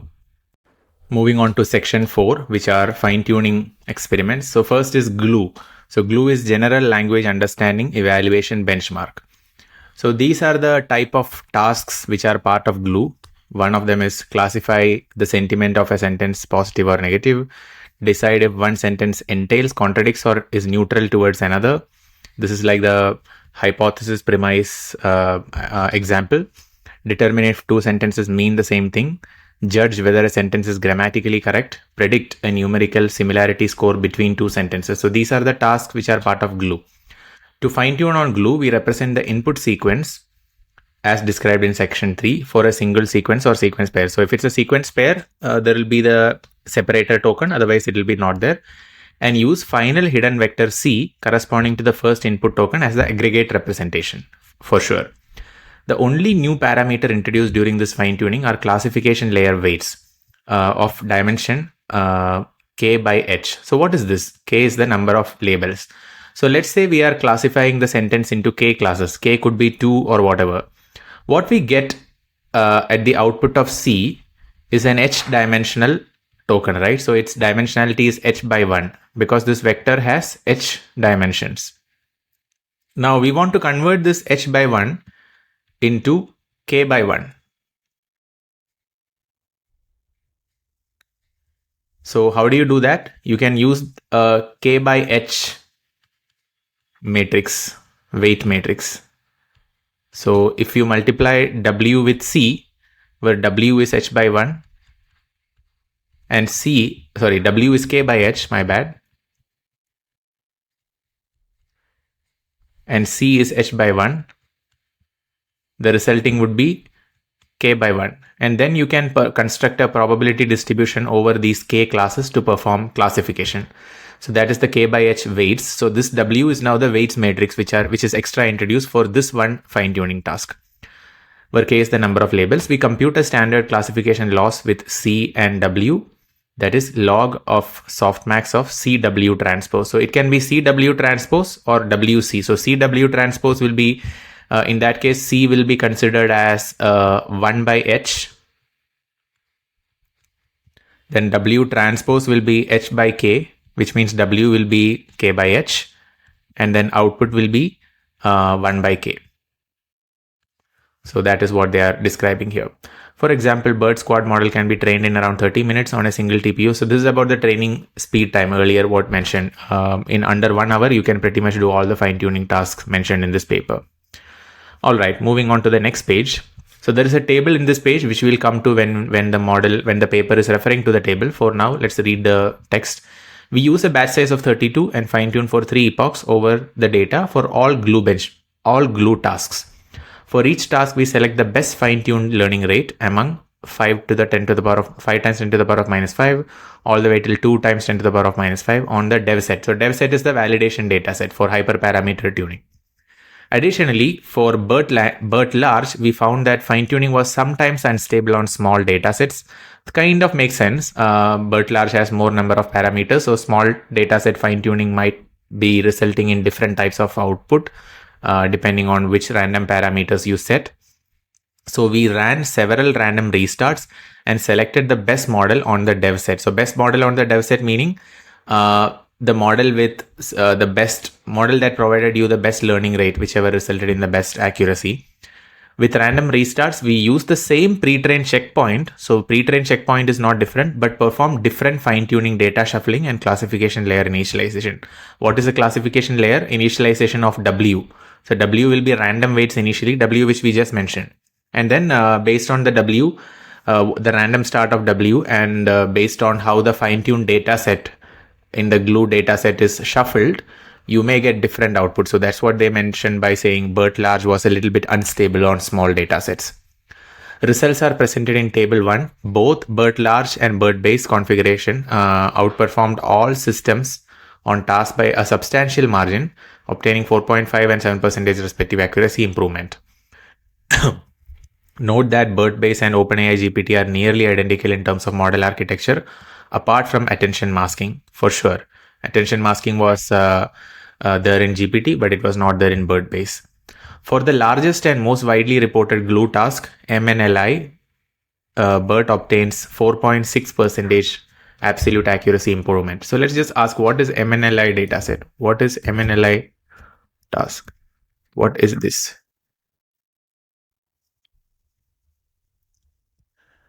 In MNLI, the model is given 2 sentences, premise and hypothesis. The goal is to say whether entailment given definitely true given the premise, contradiction definitely false given the premise, neutral probably true or false, not guaranteed by the premise. Okay, so that is the MNLI task. For largest and most widely used glue task, MNLI, BERT obtains 4.6% absolute accuracy improvement. On the official glue leaderboard, BERT large obtains a score of 80.5 compared to OpenAI GPT, which obtains 72.8 as of the date of writing. We find that BERT large significantly outperforms BERT base across all tasks, especially those with very little training data. The effect of model size is explored more thoroughly in section 5.2. So now let's look at the table.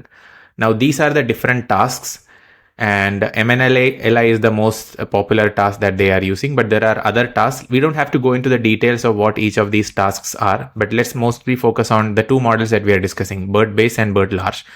And these are the previous models, the OpenAI state of the art, then by LSTM plus ELMo plus attention, then OpenAI GPT. So this was before OpenAI, state of the art before OpenAI. I'm not sure which exact model this is. Somewhere it will be mentioning. Glue test results code on evaluation server over this Glue benchmark website. The number below each task denote the number of training examples. So this is the number of training example, 392K, 363K, etc. The average column is slightly different than the official glue score since we include the problematic WNLI set. So this WNLI, on the GLUE website, they had mentioned that this WNLI dataset had some problem, so they excluded it. I read it as included, but it's written as excluded. So in BERT, that WNLI set was excluded. So if you look at the total number of tasks here it is 1, 2, 3, 4, 5, 6, 7, 8. But GLUE originally had 9 tasks, which is mentioned somewhere here. Is a collection of diverse. This is. How many tasks are there in GLUE? Okay, here it says 11 NLP tasks. So perhaps NLI set has maybe 3 tasks or something. Anyways, here only 8 tasks are mentioned. All the 11 tasks are not mentioned. BERT and OpenAI GPT are single model. This is okay. I just want to know, what is this pre-OpenAI state of the art? Let me ask GPT. What is this pre-OpenAI state of the art mentioned in BERT paper? Okay, so they are just mentioning state of the art before OpenAI, RNN or LSTM based architecture. So they are not mentioning exactly what the architecture is. They just mention whatever the state of the art was before OpenAI. Okay, before OpenAI's GPT. And then you can see the accuracy for MNLI task, 84.6%, 86.7%. So I guess this is validation and testing. I'm not sure what are these two scores. Okay, M/MM. Let me ask. Here, what is the M/MM scores? I can see 2 scores.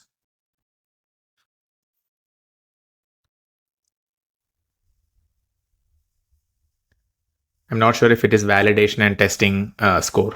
In some of the later tasks that are yet to be seen in the paper, they show validation score as well as test score. But here I think it means something else. Has 2 separate scores because MNLI dataset had 2 test set. Okay, so it's basically 2 test dataset scores. All right, I don't need to know the details of the test dataset because that's not important for our current understanding. Okay, so all of that is good. Now we move on to the next one. Squad, Stanford question answering dataset, is a collection of 100K crowdsourced question answer pairs. So it consisted of, let's say, a paragraph from Wikipedia article. A question was written by a human, and an answer for that question should be there within the span of this paragraph. So it might be starting from, let's say, 5th word till 76th word, something like that. So we have to know within the paragraph which subset is the answer to this particular question. So given a question and a passage from Wikipedia containing the answer, the task is to predict the answer text span in the passage. Answer text span meaning which token, starting from which token till which token is the answer. As shown in figure 1, in the question answer task, we represent the input question and passage as a single pack sequence. So single pack sequence meaning first token is CLS. Then you have token A, B, C, D, token 1, 2, 3, etc. up to N. Then you have the separator token. Then you have tokens 1, 2, 3, etc. up to M. Then you may have one more separator token. So whatever is here is belonging to sentence A, which could be the paragraph. Sentence B, this is the paragraph. Sentence A is the question. So this is Q. This is paragraph, para.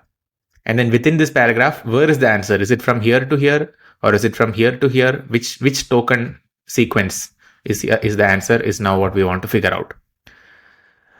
We represent the input question and passage as a single packed sequence, with the question using the A embedding and passage using the B embedding. Already discussed this. We only introduce a start vector S and an end vector E during the fine tuning. So we introduce 2 more vectors, start vector S and end vector E. The probability of a word I being the start of the answer span is computed as a dot product between Ti and S. What does this mean? So Ti is the final token representation of this paragraph. So it can be any ith token in the paragraph. And then you check for the similarity between S and T. S is learned, Ti is also learned, and you construct the similarity score between S and Ti.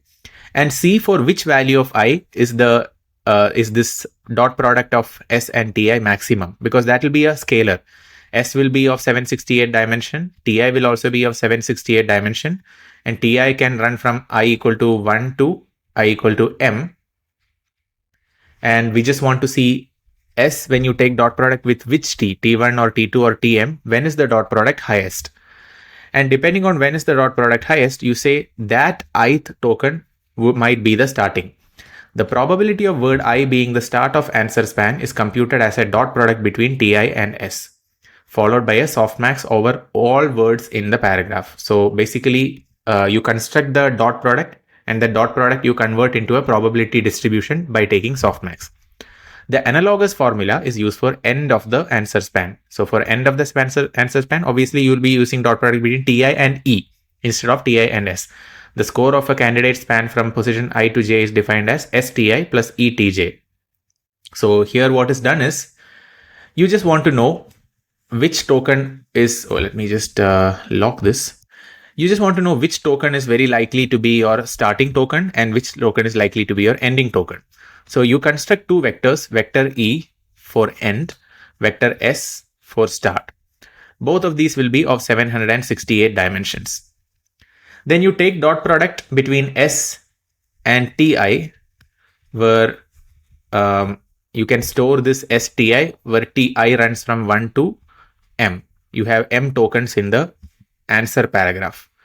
And then take a softmax of this, where you do e raised to STI divided by sigma e raised to STI, S dot Ti, this is dot product, where I runs from 1 to M. So you construct softmax scores based on the dot products. You also do the same for ending token. So e raised to E dot Ti divided by sigma e raised to E dot Ti, where I runs from 1 to M. So these are now the softmax probability scores for ending token. These are softmax probability for starting token, where dot product is taken with all the tokens in the paragraph in the sequence B. And then what is done is, the score of a candidate span from position I to position J is defined as the sum of these two dot product of S with Ti and E with Tj. So this is the score for a candidate span. So let's say I say that, what if the span is from I equal to 3 to J equal to 46? Then I can say the probability score for the span being from I to J, span of what? Span of answer from being I to J is STI plus ETJ. Okay. And then maximum scoring span, where J is greater than I. So obviously J has to be greater than I, because J corresponds to ending token, I corresponds to starting token. So J has to be greater than I. And whichever span scores the highest, that is said to be the answer. Then that is used as the prediction. So if this score STI plus ETJ score is maximized if I equal to 3 and J equal to 47, then you say your answer is between token T3 to token T47. So the tokens between T3 to 47 is your answer to your question, which is mentioned in A. But what if the score is maximized if I equal to 22, 23 and J equal to 4? Then it's not considered, because here I is less than J. Only when I is greater than J, this condition is considered. All right. So this is how you construct the question, how you build a relationship between the question being asked and which subsection of your paragraph contains the answer. The training objective is the sum of log likelihood of the correct start and end position. So log likelihood will look like this. If starting is I and ending is J, negative log, where P start I is probability for ith position to be the start. P n J is probability for jth position to be end. You take logarithm of that probability value. Here you take logarithm of this probability and you put a negative. So this is negative log likelihood. So you can construct a loss function based on this. We fine tune for 3 epochs with a learning rate of 5 to the power of minus 5, 5 times 10 to the power of minus 5 and batch size of 32. Table 2 shows top leaderboard entries as well as results from top published systems. The top results from squad leaderboard do not have up-to-date public system descriptions available and are allowed to use any public data when training the system. We therefore use modest data augmentation. So instead of using directly the pre-trained BERT and then fine-tuning on Squad, they also did fine-tuning on this thing called Trivia QA before fine-tuning on Squad. So this is like double fine-tuning. This was allowed to by the Squad leaderboard. Our best performing system outperforms the top leaderboard system by plus 1.5 in F1 score in ensembling and plus 1.3 as a single system. So ensembling is multiple models ensembled to produce the final output. Single system is you just have one model. You don't have an ensemble of model. An example of ensemble model is a random forest. You have different decision trees forming a random forest to produce the output. Single system example is decision tree. Just the simple example, not here. Okay. Here obviously is not a machine learning model. It's a deep learning model. In fact, our single BERT model outperforms the top ensemble system in terms of F1 score without Trivia QA. So without this particular pre-training, fine-tune, let me move to the next page. Fine-tuning data, we only lose 0.1 to 0.4 F1 score, still outperforming all existing systems by a wide margin. Now let's look at table 2. So table 2 is this. So this is the single model, BERT single model. This is BERT large single model. This is BERT large ensemble model. Then these two are BERTs that are single, fine-tuned on Trivia QA, and then fine-tuned on Squad. This is BERT large ensemble model. So there will be multiple BERT models, not just one. Fine-tuned on Trivia QA, and then fine-tuned on Squad. So here you can see that this one outperforms everything. 93.2, 87.4, 92.2, 96, 86.2. So EM is the exact match score. F1 is the F1 score for validation and for testing. So I think for these validation scores are not available because if someone else have built the model, their score will not be available. We don't know what their validation score is, but the leaderboard is anyway constructed based on the test score. So these were the test score in the top leaderboard systems, and this is from the BERT paper. So test score for these are not available, only validation is available, maybe because this did not enter the leaderboard. 80.8, 88.5. I'm not sure if why the test scores for these BERT large single, BERT large base single, why these are not available. But here you can see the test score for the single model with Trivia fine-tuning, ensemble model with Trivia fine-tuning. Test scores were 91.8 was the F1 score for the BERT large single plus Trivia. 93.2 was the test score, F1 test score for ensemble model plus Trivia. So clearly this is outperforming everything. Now Squad version 2.0. So this is an extension of Squad 1.1 where it is not guaranteed that the answer is there in your paragraph. In Squad 1.1, the answer was always present in the paragraph. Here you could ask a question based on the paragraph where the answer to the question is not available in the paragraph. And that is very realistic. So in that case, what should we do? The only difference we need to bring is we treat the questions that do not have an answer as having answer span where starting is CLS, ending is also CLS. Does it make sense? So earlier, answer was said to be starting at TI and ending at TJ. So I token is where answer start and J token is where answer ends. What if there was no answer? Then the answer starts at CLS and it ends at CLS. So this is how it was defined. So if the answer was not available in the dataset, then starting token was decided to be CLS, ending token was also decided to be CLS. The probability space for the start and end answer span position is extended to include the position of CLS token. Earlier, it was only between T1 to Tm, where M is the total number of tokens in the paragraph in the sequence number B. But not just this space. Along with this, you were extending the space to include the CLS token also in the Squad 2.0 dataset. Though that is the only difference. For prediction, we compare the score of the no answer span. So no answer span is called as S null, meaning no answer, which is the dot product between representation of the S vector with the representation of the C vector. So this will be 768 dimension vector. This will also be 768 dimensional vector. You add that with the dot product between end vector and C vector, because in the case of no answer, Ti is equal to C, Tj is also is equal to C. So instead of doing S dot Ti plus E dot C, Tj, you do S dot C plus E dot C.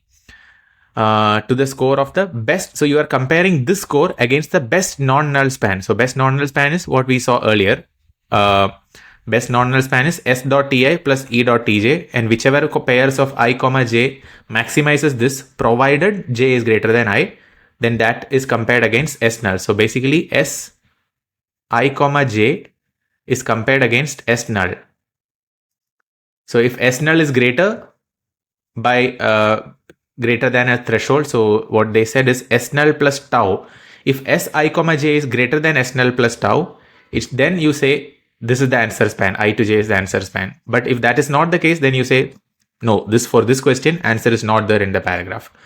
So what is written is we predict a non-null answer only when S I comma j cap is greater than S null comma tau. Do you understand what this means?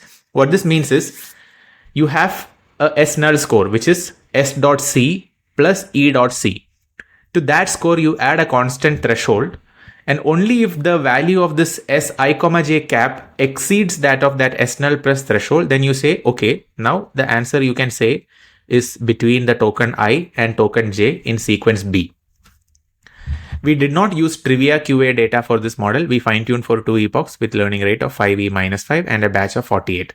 The results compared to prior leaderboard and top published work are shown in table 3. So table 2 was for squad 1.1. Table 3 is for squad 2.0, excluding systems that use BERT as one of their components. So this sentence was actually confusing to me initially. Excluding systems that use BERT. So basically in the leaderboard for squad 1.2, already some people were using BERT based models. So how is this possible? Isn't this BERT paper, how can BERT paper write about BERT models used by someone else?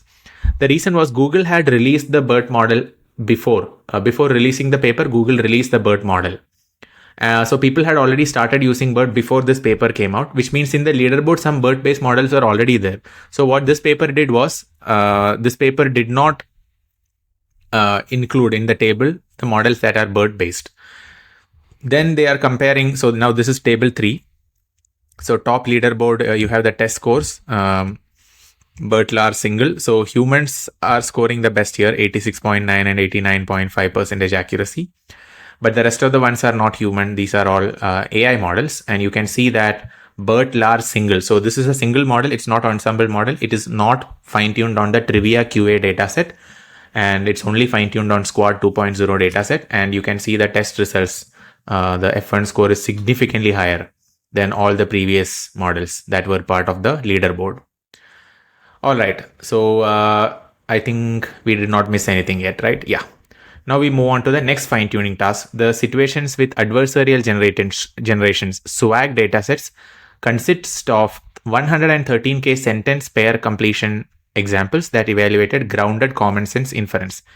Given a sentence, the task is to choose the most plausible continuation among 4 choices. So what this means is I will have a sentence A, then I'll have 4 sentences B1, B2, B3, B4. The goal is to say whether A B1, A followed by B2, A followed by B3, and A followed by B4. Which among this is the most likely sentence pair is my task to predict this. When fine-tuning on SWAG dataset, we construct 4 input sequences, each containing the concatenation of the given sentence A and possible continuation B. So we have four input sequences. One sequence will look like A, separator, then followed by that B1 sequence. Starting will be the CLS token. So A will have n number of tokens. B1 could have n m number of tokens. Then another sequence will be CLS, then followed by A, followed by separator, followed by B2, and like that B3, B4. Like that 4 sequences were constructed. The only task specific parameter introduced is a vector whose dot product with the CLS token representation C denotes a score for each choice, which is normalized with softmax. In simple terms, what they did was they introduced one extra token, so extra vector. In the earlier task, they had introduced the starting vector S and ending vector E. Dimension of these 2 vectors were 768. Here they introduce another vector v, okay? And then let's say here the final representation of CLS token is called as C1. Here the final representation of token of CLS token is called C2. In the third one, let's say we call it C3. In the fourth one, let's say we call it C4. You can take, and this is all 768 dimensional vector, 768 or 1024, depending on which BERT model we are talking about. Then you can do v.c1, you can do v.c2, v.c3, and v.c4. V is a learnable vector, and then see which among the score is the highest, and you can convert these dot products into softmax probability distributions. So that's what they're saying here. The only task-specific parameters introduced is a vector whose dot product with the CLS token representation C denotes a score for each choice, which is normalized with the softmax layer. We fine-tuned the model for 3 epochs with a learning rate of 2 times 10 to the power of -5 with a batch size of 16. Results are presented. BERT large outperforms everything. It outperforms baseline by 27% and OpenAI GPT by 8.3%. So this is in table 4. So this is table 4.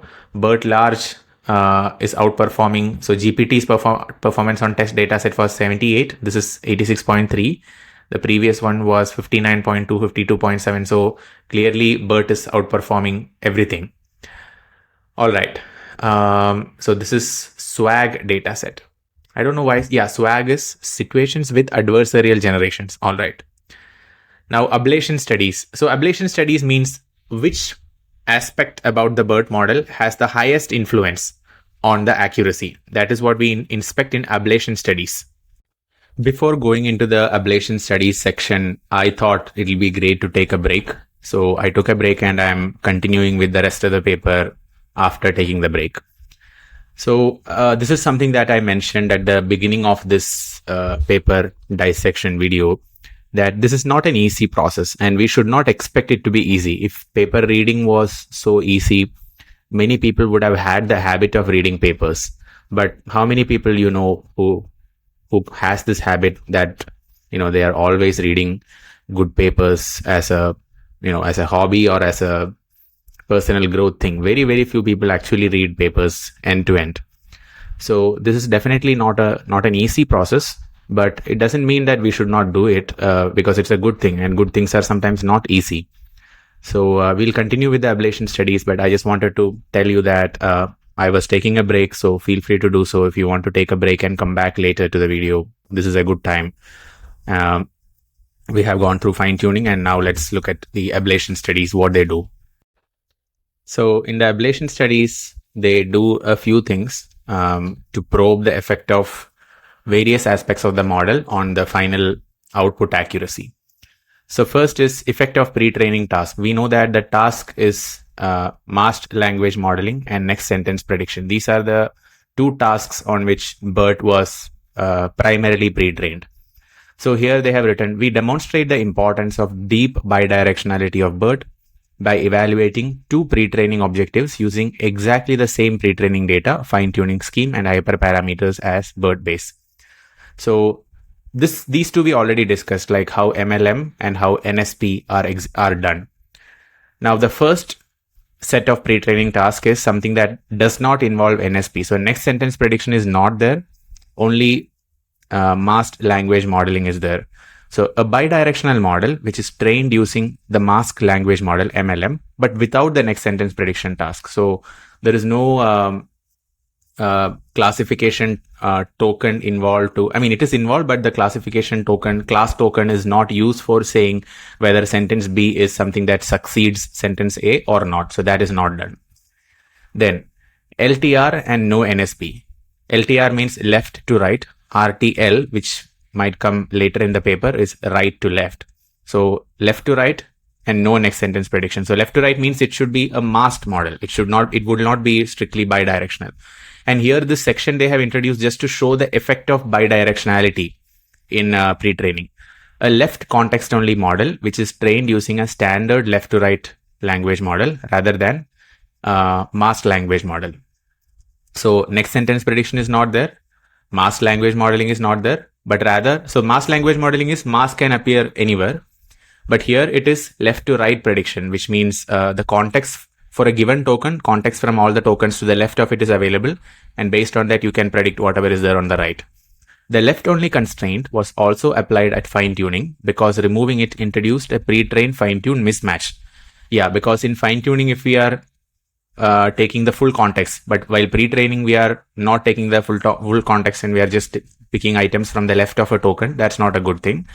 That causes mismatch, that degraded downstream performance. So to prevent this, in fine-tuning also, they implemented the left-only constraint.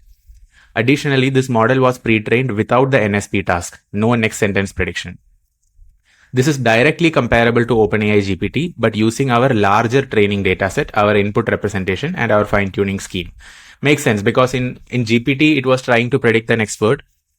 They have causal attention, so it was not an unmasked attention. They had masked attention.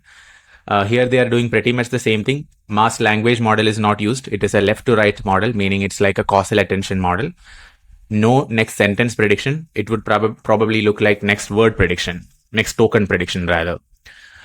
Then, so it's almost like GPT. The only difference is this BERT paper uses a larger training data set. Then second is they have a certain type of input representation, input embedding. And third is they have a different fine-tuning scheme, but the model architecture looks pretty much like OpenAI's GPT encoder. Sorry, not encoder, decoder. This is not encoder anymore because the original BERT was encoder, but now it is a left to right model, which means you are using causal attention. So it will look like a decoder rather than like an encoder. We first examine the impact brought by NSP task, which means if you remove the NSP task, how well the performance will be. In table 5, we show that removing NSP hurts performance significantly on QNLI, MNLI, and Squad 1.1 dataset. Next, we evaluate the impact of training bidirectional representations by comparing no NSP and left to right and no NSP. So in one case, you don't have next sentence prediction task. In the other case, you have left to right model, which is causal attention, and no NSP, no next sentence prediction. The left to right model performs worse than the masked language model on all tasks with large drops on MRPC dataset and Squad dataset. So MRPC dataset is like a sentence pair dataset whether the goal is to say whether a pair of sentences, they have the same meaning or not. So that way one can be called as the paraphrased version of the other sentence. Let's see the table, by the way, table 5. So this is table 5. So if you compare LTR, left to right model, and no NSP, so this is the second item they tried. First item was no NSP. BERT base is the model that we have discussed so far in the paper. And you can see that BERT base outperforms no NSP and left to right plus no NSP in pretty much all the tasks. And the left to right model, which is like causal attention GPT like model, it has really bad performance on MRPC. It has really bad performance on Squad dataset compared to these two models. So this clearly shows that masked language modeling is important. Next sentence prediction is also important because if next sentence prediction is not there, accuracy is reducing. You can see 84 is becoming 83 point. This is becoming 84 point. But the drop in accuracy is slightly less compared to if you did not have masked language modeling. So if you use causal attention, your drop in accuracy is even greater. But there is one more case here, LTR and no NSP plus by LSTM. So let's see what that is. For Squad, it is intuitively clear that a left to right model will perform poorly at token predictions since token level hidden states have no right side context. So Squad, we know what the data set is. You have question in a sentence. Let's say sentence is A. Then you have a paragraph which we can call as B. And then to predict where the answer is, what you are trying to predict is where is the starting point I for the answer and where is the ending point J for the answer. So tokens between I to J in this B will be considered to be the answer, right? And to make this prediction, you have to have the whole context available. Just having left-hand side context available is not enough. And because of that reason, it makes sense why on Squad dataset, the left to right model is performing poorly. So since the token level hidden states have no right-hand side context available, in order to make a good faith attempt at strengthening the left to right system, we added a randomly initialized bidirectional LSTM. So LSTM was very similar to what? ELMo paper. So to make this a little bit, I would say fair, to make the comparison a little bit fair, what they did was they used a left to right model. So left to right models means it's like a causal attention. Plus they were not using the next sentence prediction. So no NSP. But on top of this, they had a bidirectional LSTM, which was concatenation, I believe, concatenation of forward attention model and embeddings from a backward attention model. This does significantly improve results on squad, but the results are still far worse than those of pre-trained bidirectional models. Pre-trained bidirectional model is what? BERT.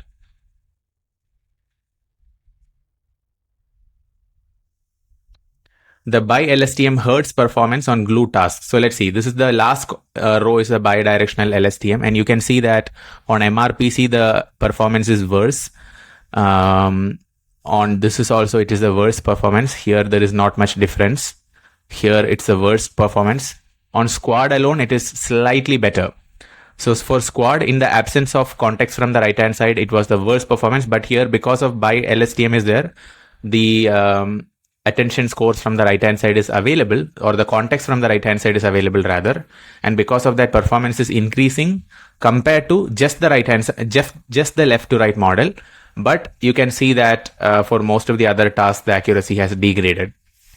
We recognize that it would also be possible to train separate left to right and right to left models and represent each token as a concatenation of the two models, as ELMo does. Okay, so bi-LSTM is not strictly like ELMo. They are separately calling out a left to right model and right to left model. So a model that has ability to a model where attention scores to the right side of a given key. So let's say query is some particular word. All the keys to the right hand side of this query will be masked. So it will be like an upper triangular mask. Right to left model will be, you have a certain query, all the keys to the left hand side of it will be masked, right? So it will be like a lower triangular model, lower triangular masked model. Then you can produce attention weights using these to produce representations of context vectors, and then you can concatenate those two context vectors just like what ELMo does. However, this is twice as expensive as a single bidirectional model. Makes sense. This is non-intuitive for tasks like question answer, since right to left model will not be able to condition the answer on the question. So imagine now you have a question on the left hand side and answer A1, so QA1 or QA2. So there are 4 versions of the answer, or in one type of task you had 4 versions of the answer, one of them is correct. So it was like this. Or in the other case you had Q followed by paragraph. In the paragraph somewhere you find the answer. Now imagine it's a right to left model. The model is seeing the all the, so let's say query is somewhere on the jth token. Then the context window will be from j all the way till the mth token. Let's say mth token is the last token. So the context will focus on all the tokens after a particular query, which means you have the answer in the context, but you don't have the question in the context. That's what happens, because question is to the left side. Because when we concatenate using class token, so class followed by question, which is the sequence A, followed by separator token, then followed by sequence B, which is paragraph, and within the paragraph somewhere between I and J you have your answer, and then maybe at the end you have a separator token as well. And now imagine your context, the place where you pay attention to is from right to left, this part. So for a given token, your context includes everything to the right of it. Then you will have part of the answer with you, but you don't know the question. So how will you teach that this answer is corresponding to this question? So right to left model is not making sense. And then they say, if you have a concatenated model, this is strictly less powerful than a deep bidirectional model, because unidirectional models, concatenating 2 unidirectional models is not the same as having one bidirectional model. BERT is one bidirectional model. GPT is one unidirectional model. It's a left to right model. And you can think of an opposite version of GPT where it's a right to left model, where all the items to the left of a given query is masked, since it can use both left and right context in every layer. So that is what they are saying. All right. So that is one thing which they tried. So And this was the most important ablation study, right? You figure out what is the effect of next sentence prediction task on your accuracy, and what is the effect of mass language modeling on your accuracy. Next is effect of model size. In this section, we explore the effect of model size on fine-tuning accuracy. We trained a number of BERT models with a different number of layers, hidden units, attention heads, while otherwise using same hyperparameters and training procedure as described previously. Result on selected glue tasks are shown in table 6. In this table, we report the average dev set accuracy, which is validation accuracy, from 5 random restarts of fine-tuning. We can see that larger models lead to a strict accuracy improvement across all 4 models. So let's see table 6 first, then we'll understand what they are talking about. So this, where is table 6? Yeah, this is table 6. So in table 6, the size of the model increases downwards. So number of layers, this is number of transformer heads, transformer blocks, increasing from 3 to 24. Number of dimensions in your embedding increasing from 768 to 1024. A is the number of attention heads in the multi-head attention. LM is like a perplexity score, which we will come to, and it's decreasing, which is a good thing. We'll come to that. And then you have scores on different MNLI, MRPC, SST, different tasks. And you can see that the score is just increasing. As the model size increases, the score increases, perplexity decreases. Okay, so now let's get back to the text part. Let's read it. We understand what the table is about. We can see that larger models lead to a strict accuracy improvement across all 4 models, even for MRPC, which has only 3,600 label training examples. We can see this. It is also perhaps surprising that we are able to achieve such significant improvement on top of models which are already quite large related to the existing literature. So in the existing literature, GPT model and some other models were already very big. And here, with a comparable architecture size, BERT is able to get significantly better accuracy. So here they are mentioning the model size. For example, the largest transformer explored in attention is all unit paper is with L equal to 6, H equal to 1024, and A equal to 16. So 16 attention heads in multi-head attention, 6 transformer blocks in 1024 as the dimension with 100 million parameters for the encoder. And the largest transformer we have found in the literature with 235 million parameters in another paper. By contrast, BERT base has 110 million parameters. So BERT base is same as the transformer architecture, largest transformer architecture explored in attention is all unit paper.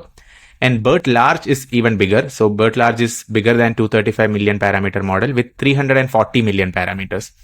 So it's not like there is an order of magnitude difference. It's all the same order of magnitude. But the performance of BERT is much better because it has bidirectional encoding, or the context window contains all the queries, not just all the keys, not the keys from the left hand side of a given query, but the keys from the right hand side of a given query as well. It has long been known that increasing the model size will lead to continual improvements on large scale tasks such as machine translation and language modeling, which is demonstrated by LM perplexity. So LM perplexity means language model perplexity scores. So perplexity score is how surprised. So perplexity meaning is perplexed means you are surprised. You are taken by surprise. So if a model assigns high probability to the correct next word, so let's say in the next word prediction, let's say it's a model with 50k vocabulary items. And if it says with 90% probability, this is the next word. If the model assigns high probability to the correct next words, it has low perplexity. So if a model can say with a very high confidence that this is the next word, and if the model is correct, its perplexity score will be less. There is a formula using which you can calculate perplexity score, but let's not go into that. And if the model is assigning low probability to the correct next word, then the model has a bit of uncertainty. Its perplexity score will be higher. So lower perplexity score is better than having higher perplexity score. And we saw that larger BERT models have lower perplexity score. That is shown in this particular fourth column rather. Language model perplexity score, PPL. And you can see that it goes from 5.84 all the way till 3.23. And how However, we believe that this is the first work to demonstrate convincingly that scaling to extreme model sizes also lead to large improvement on very small scale tasks. So people had already shown that perplexity score can decrease for larger models, but that is not the only thing that this paper showed. This paper showed that on small scale tasks also big models can perform really well. What do we mean by small scale tasks? These tasks where data set is much smaller compared to the pre-training data set. So you are fine tuning for a smaller task. And even for these tasks, there is significant improvement even by using very big models. So this is a very big model compared to this model. All of these are BERT models, by the way. Please don't get confused. Provided that the model has been sufficiently pre-trained. Peters et al., which is the ELMo paper, presented mixed results on downstream task impact of increasing pre-trained bi-language model size from 2 to 4 layers. Mentioned in the passing that increasing hidden dimension from 200 to 600 helps, but increasing from 600 to 1000 did not help. So in the ELMo paper, they increased the hidden dimension first from 200, then to 600, and then accuracy on downstream fine-tuning tasks improved. But when they increased it further from 600 to 1000, the accuracy in further downstream tasks decreased. So it could not show like a linear improvement in accuracy as the model size increased further and further. So that paper could not show effectively that accuracy could unanimously be improved by increasing the model size. Actually, this 200 to 600 and 600 to 10 is probably from this Melamed paper, not from the ELMo paper.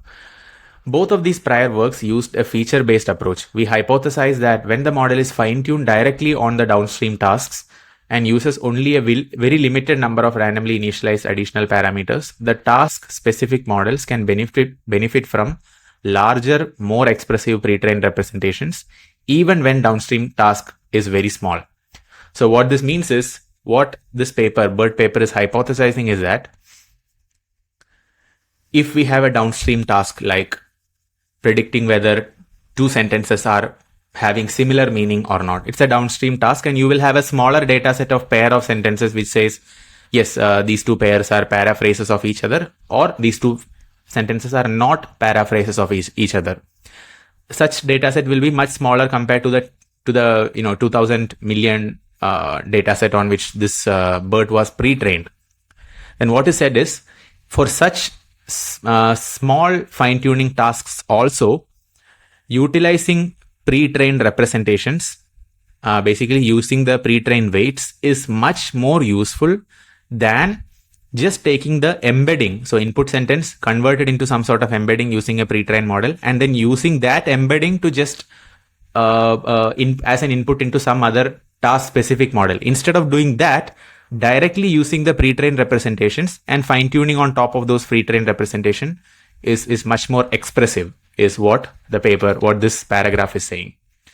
I have an additional thing which I have added here. So earlier models like ELMo had a feature-based approach. Basically, you will train the LLM, then you will take the hidden representations from the LLM, meaning you freeze the model, you convert your input into some vector format representation using this pre-trained LLM, and then or pre-trained LM, let's call it as language model, not as large language model, because these are not necessarily large. Then there was no fine-tuning of the language model. The pre-trained weights were frozen for the downstream task. The downstream model itself is a different model, so that model will be changing, but the pre-trained language model will not be changing. The task-specific model will be changing. In those systems, increasing model size from 200 to 600 and 600 to 1000 did not always improve the performance. On the other hand, BERT uses fine-tuning approach. BERT is not primarily using it's not a feature-based approach. In fine-tuning, every single pre-trained parameter inside BERT model is modified during fine-tuning, right? So it's not just a task-specific model. You have a huge pre-trained model that itself is modified during the fine-tuning. The only part where architecture changes in BERT is the last task-specific layer. So maybe the output layer may have different number of classification heads depending on the specific fine-tuning task. Okay, now let's move on to the next section, feature-based approach with BERT. So in the beginning of this paper review, I had mentioned that this paper is mostly about fine-tuning. It is not about feature-based approach, but there is a small section about feature-based approach also in the paper, and this is that section. And in fact, this is the last section of this paper, and after this, it's just a conclusion. It's just a small paragraph. So this section is the last section in which only one table is there. So we are almost at the end of the paper. We will also read the appendix right after conclusion, but the main paper is almost getting done. Feature-based approach with BERT. All of the BERT results presented so far have used fine-tuning approach, where a simple classification layer is added to the pre-trained model and all parameters are jointly fine-tuned on downstream tasks. We understand this. However, the feature-based approach, where fixed features are extracted from the pre-trained model, has certain advantages. First, not all tasks can be easily represented by a transformer encoder architecture and therefore require a task-specific model architecture to be added. What does this mean? What do we mean by not all tasks can be, for not all tasks you can use a transformer encoder architecture? Look at how the encoder architecture works. Encoder architecture does not have a causal attention. It does not mask the attention weights. And for that reason, for predicting the next word or for generative models, this encoder architecture is not very good. Maybe for that, you can use representations from BERT and use a separate generative model, text generation model, like a left to right model for predicting the next words from a given input token sequence. So here what I have written is in fine tuning, okay, this we know, in fine tuning, you add a small classifier on top of existing BERT architecture. So you can fine-tune BERT for question answering or sentiment classification from a review, etc. And the whole model weights are changed. Feature-based means you keep the BERT frozen. You will not change the BERT. You just extract the embeddings, meaning context vectors are alone extracted from the BERT. And then using those context vector, you can later train a task-specific model like a multi-layer perceptron or bidirectional LSTM. And BERT can be used as a smart word vector generator. So BERT is not used for producing the final output. It is used for producing vector representations of your input in a much better fashion. So input will be some sentence. You can use some vectorization model other than BERT, but here, since BERT is a very nice pre-trained model, you can use BERT as a model that converts your input into nice context-rich vectors. So first, not all tasks can be easily represented by a transformer encoder and therefore require task-specific model to be added. Second, there are major computational benefits to pre-compute an expensive representation of the training data once and then run many experiments with cheaper models on top of this representation. So what this means is fine-tuning, pre-training is the most expensive thing. We all know that. But fine-tuning is also a little bit expensive because in fine-tuning, all the parameters in the BERT model is changing. So fine-tuning does involve using the pre-trained BERT model and changing it again and again, although not as extensive as pre-training. But there are further computational benefits. If let's say we don't touch the model, we completely freeze the model. So we just train the BERT model once on the entire training data so that it has high representation power. It has good understanding about the language, and the way in which BERT produces context vector is so good, provided you have an input data. But then you can have smaller models later, smaller task-specific models later, where just that model is now being trained or fine-tuned. The entire BERT model, which is a big model, is not touched. 340 million or 100 million parameter BERT model is untouched. So this can be computationally much cheaper.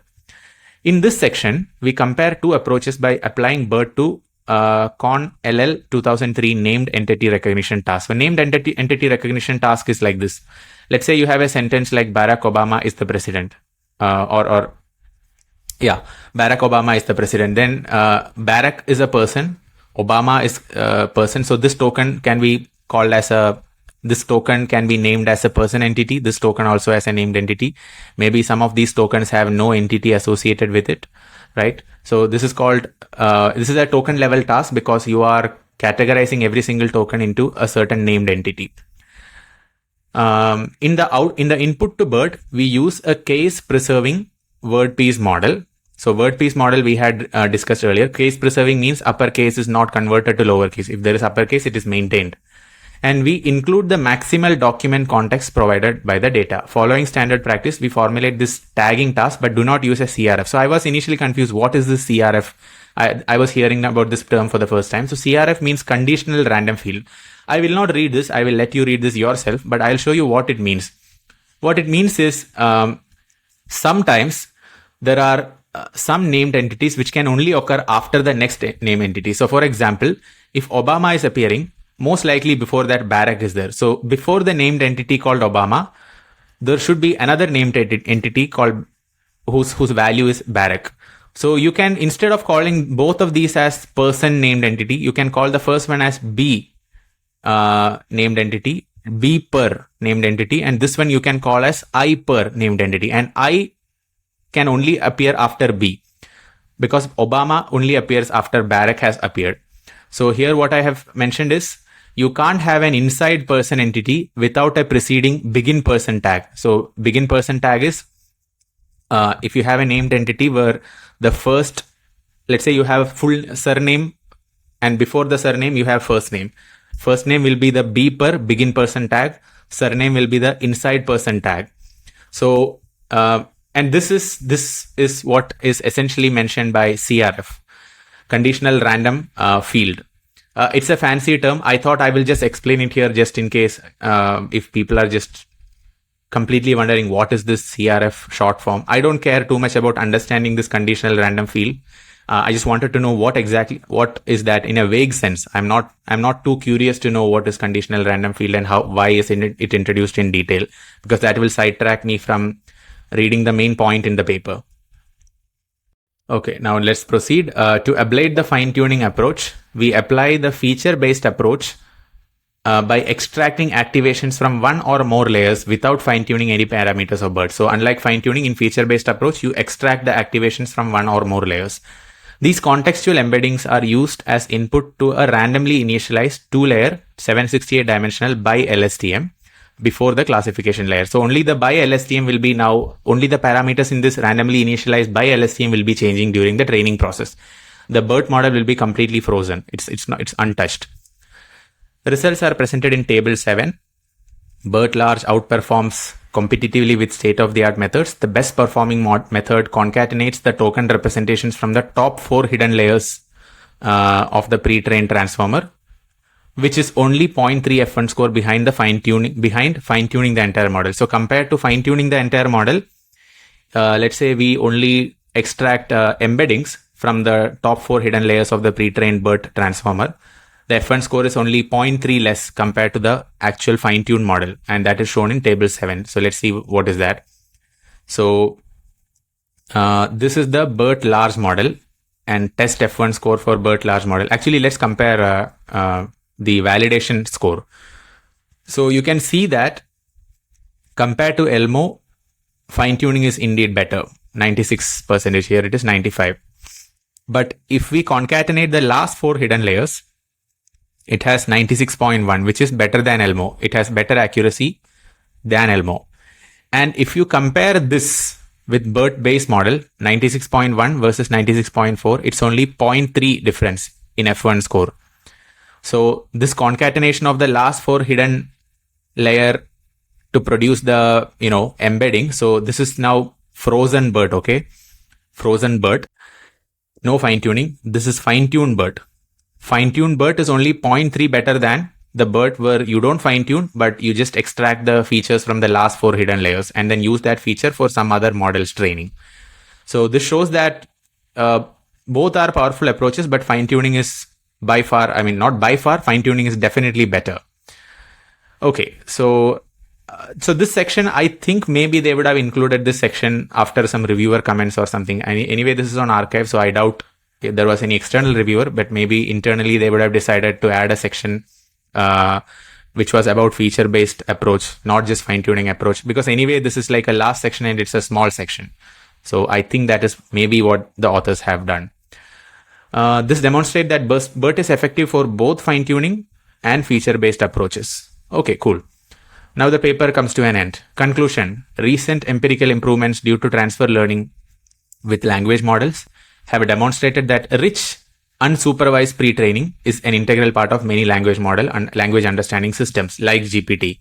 It's a rich unsupervised pre-training because you have big training data set. It's unsupervised because no human is sitting down and labeling. It's a self-supervised pre-training or unsupervised pre-training.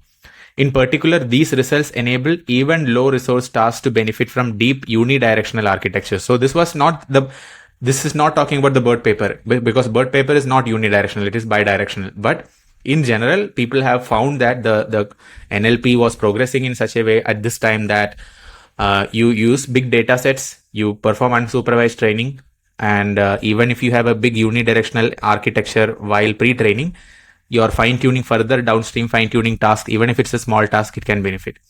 The major contribution of the BERT paper is mentioned in this last sentence of the paper. Our major contribution is further generalizing these findings to deep bidirectional architectures, not just unidirectional architecture, allowing the same pre-training model to successfully tackle a broad set of NLP tasks. Fairly straightforward, very, very small conclusion section. That's it. Now it's 2 pages of references, 2 or 3 pages, 2.5 pages, I think. Till here. And now we are at the appendix section. So now we can just go through the appendix section. It's very simple. Appendix section is written in a very, very easy to understand way. Most of the things we already know because many of the things are covered in the paper, but we can just read through the appendix once. So first part of the appendix is about masking process. We know that 15% of the tokens are masked. Out of those 15%, 80% are replaced by actual masked token. 10% are replaced by random token. So here is an example that they have provided. If the sentence is my dog is hairy, and 80% of the times the token that is selected for masking with a 15% probability will be replaced by the mask token. So here hairy is replaced by mask. 10% of the time that hairy word is replaced by a random word. So my dog is apple. 10% of the times that word is not replaced. It is kept as such. So my dog is hairy is kept as my dog is hairy. So the purpose of this is to bias the representation towards actual observed word. The advantage of this procedure is that transformer encoder does not know which words it will be asked to predict or which have been replaced by random words. So this, because for 10 plus 10, 20% of the masked items, the transformer has no idea whether it's a random word, correct word, or actually it is a masked word. So it is forced to keep a distributional context representation of every input token. Additionally, because random replacement occurs only for 1.5% of all tokens. So why is that? Because 15% of the tokens are masked, and random replacement happens only to 10% of those. So 10% of 15%, which is 15 multiplied by 0.1. So only 1.5% of all tokens are replaced by random tokens. Because of this, it does not seem to harm the model's language understanding capacity or capability. Because otherwise, if the input was random tokens, the model will not learn language. But here, yes, there are random tokens in input, but only for 1.5% of the tokens. Rest of the tokens are not random. So that is what is mentioned here. So totally, if you look at it, out of 100% of tokens in the input, 85% are preserved, not changed. Out of the remaining 15%, 1.5% are as such. So 85 plus 1.5, 86.5% tokens are as such, not changed. Another 10% out of this 15 is random. So 1.5% is random. This is same. And then 80% of 15, which is what? 12%. 12% is mask token. So if you really look at what percentage is same, 86.5% tokens are the same from the input data. 12% of the tokens are mask tokens. And 1.5% are random tokens. And sum of this should be 100. 86.5 plus 1.5 is 88. 88 plus 12 is 100. So this is how the input data will look like. Compared to standard language model training, the masked language model only make predictions on 15% of the tokens in each batch. In standard language model training, in next word prediction, it's done on all the tokens, which suggests that more pre-training steps may be required for the model to learn. Makes sense. The model is only trying to make prediction on 15% of the mask tokens, which means model might take more time to converge. We demonstrate in section C1 that MLM does converge marginally slower than a left to right model. Basically, what this says is compared to GPT, this BERT model converges slower during pre-training because in GPT, it tries to make prediction on every token, not just 15% of the tokens. But the empirical improvements of the masked language model far outweigh the increased training cost. So pre-training of BERT model is more expensive compared to pre-training of GPT of similar size. However, although the training cost is higher for BERT, the benefit far outweighs the cost. What is the benefit? Benefit improved performance. Figure 3 actually shows the difference between BERT, GPT and ELMo, but it's not yet referenced in the text. So once it is referenced in the text, we can come back to this figure and look at it. Next sentence prediction. Next sentence prediction task can be illustrated in this way. So input will be 2 sentences. So first CLS token, then sentence number 1. This is the sentence number 1. In that sentence, there is mask.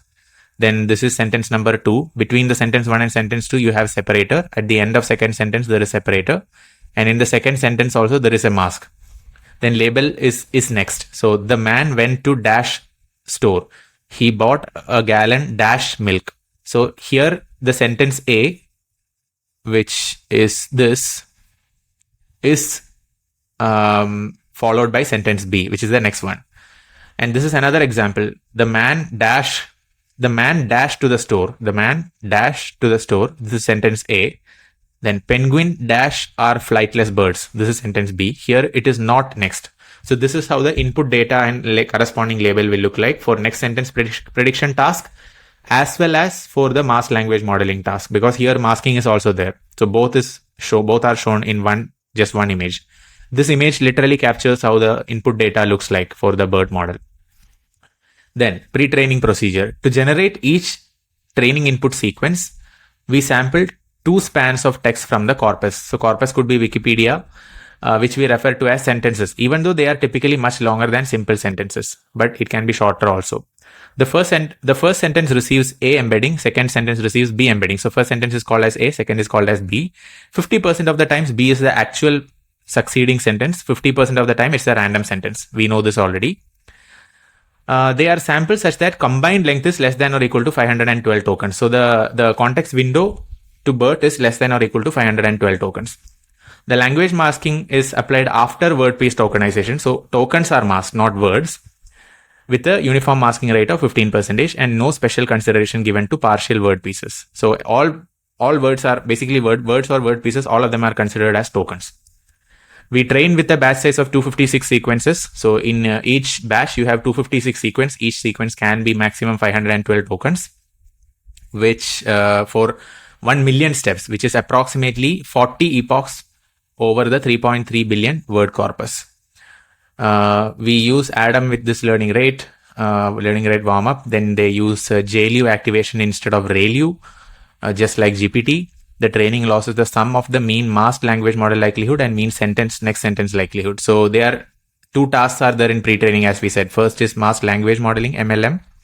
Second is next sentence prediction, NSP. So the training loss is the sum of the loss due to mistakes in mask prediction and mistakes in next sentence prediction.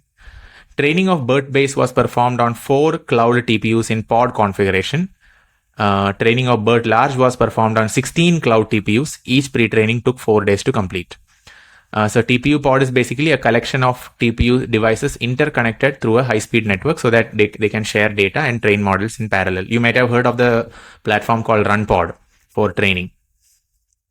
Longer sequences are disproportionately expensive because attention is quadratic to the sequence length. To speed up pre-training, we pre-train the model with sequence length of 128 for 90% of the steps. So here we said it's less than or equal to 512 tokens. So, but that is not the case for all the training steps. For the first 90% of the training steps, the maximum token sequence length was 128. Then for the rest of the 10% of the steps, sequence of 512 was used. So that way training was much faster. Otherwise, if sequence length is 512, then your attention weights you will have to calculate for every token. Every token will be query. Every token will also be key. So query multiplied by key, that many number of attention weights you have to calculate. So if token length is, a context window length is 512, 512 times 512, which is 512 raised to 2. That many attention weights you have to calculate. That is why they are calling it as quadratic to the sequence length. Attention is quadratic to sequence length. Now, fine-tuning procedure. For fine-tuning, most model parameters are the same as pre-training, with the exception of batch size, learning rate, and number of training epochs. For sure, for fine-tuning, we can choose different batch size compared to pre-training. We can have a different learning rate. We can have different number of epochs. Dropout was always kept at 0.1. And this you might see in many papers, like usually dropout value is almost always 0.1 in most papers I have seen. The optimal hyperparameter values are task specific, but we found the following range of possible values to work well across all tasks. So batch size could be 16 or 32. A learning rate could be between 5 times 10 to the power of minus 5 to between that to 2 times 10 to the power of minus 5. Number of epochs could be 2 or 3 or 4. We observed that large data sets with 100K plus training samples were far less sensitive to hyperparameter choice than small data sets. So it doesn't matter which among the above hyperparameters are chosen for fine-tuning if the data set size is large. Fine-tuning is typically very fast, so it is reasonable to simply run an exhaustive search over all the parameters to choose the model that performs the best in the validation dataset. So basically, since fine-tuning is fast, you don't need to look at logic. You can just try fine-tuning for different hyperparameters as a grid search. Okay, now comparison of BERT, ELMo, and OpenAI GPT. This is actually an interesting section because we can really see where exactly the differences between BERT, ELMo, and GPT was coming, because these are the three models always being compared in this paper. Okay, here we study the difference between differences in recent popular representation learning models. The comparison is shown in figure 3. It's in the previous page. We will come to that. Note that in addition to the architecture differences, BERT and OpenAI GPT are fine-tuning approaches, whereas ELMo is feature-based. So in ELMo, you extract feature using a pre-trained model, and then that pre-trained, extracted features you can use for training or fine-tuning another model. The most comparable existing pre-training method to BERT is OpenAI GPT, which trains left to right language model. We know this. In fact, many of the design decisions in BERT were intentionally made to make it as close to GPT as possible, so that they can be minimally compared. Now, here are the differences. GPT is trained on books corpus, 800 million words. BERT is trained on books corpus and Wikipedia. So 800 million words plus this one had 2500 million words. GPT uses sentence separator and classifier token, which are only introduced at fine-tuning. So during fine-tuning, only separator and CLS tokens are introduced in the tokenizer. In pre-training, this is not there. BERT learns separator, CLS, and sentence A or B sentence embedding during the pre-training. So separator token is added, CLS token is added. You saw this. Then in the tokenization, EA or EB, this was being added to every token. If the token belonged to sentence A, EA was added, otherwise EB was added. And both of these were learnable embeddings. GPT was trained for 1 million steps with batch size of 32,000 words. BERT was trained for 1 million steps with batch size of 128,000 words. 128,000 words because 512 was the maximum token size as mentioned in the previous words. And each batch had 256 sequences. So 256 multiplied by 512, 128,000 tokens. So more than words, you can call it as tokens. GPT used the same learning rate of 5 into 10 to the power of minus 5 for all fine tuning. BERT chooses 5 into 10 to the power of minus 5 or 3 into 10 to the power of minus 5 or 2 into 10 to the power of minus 5.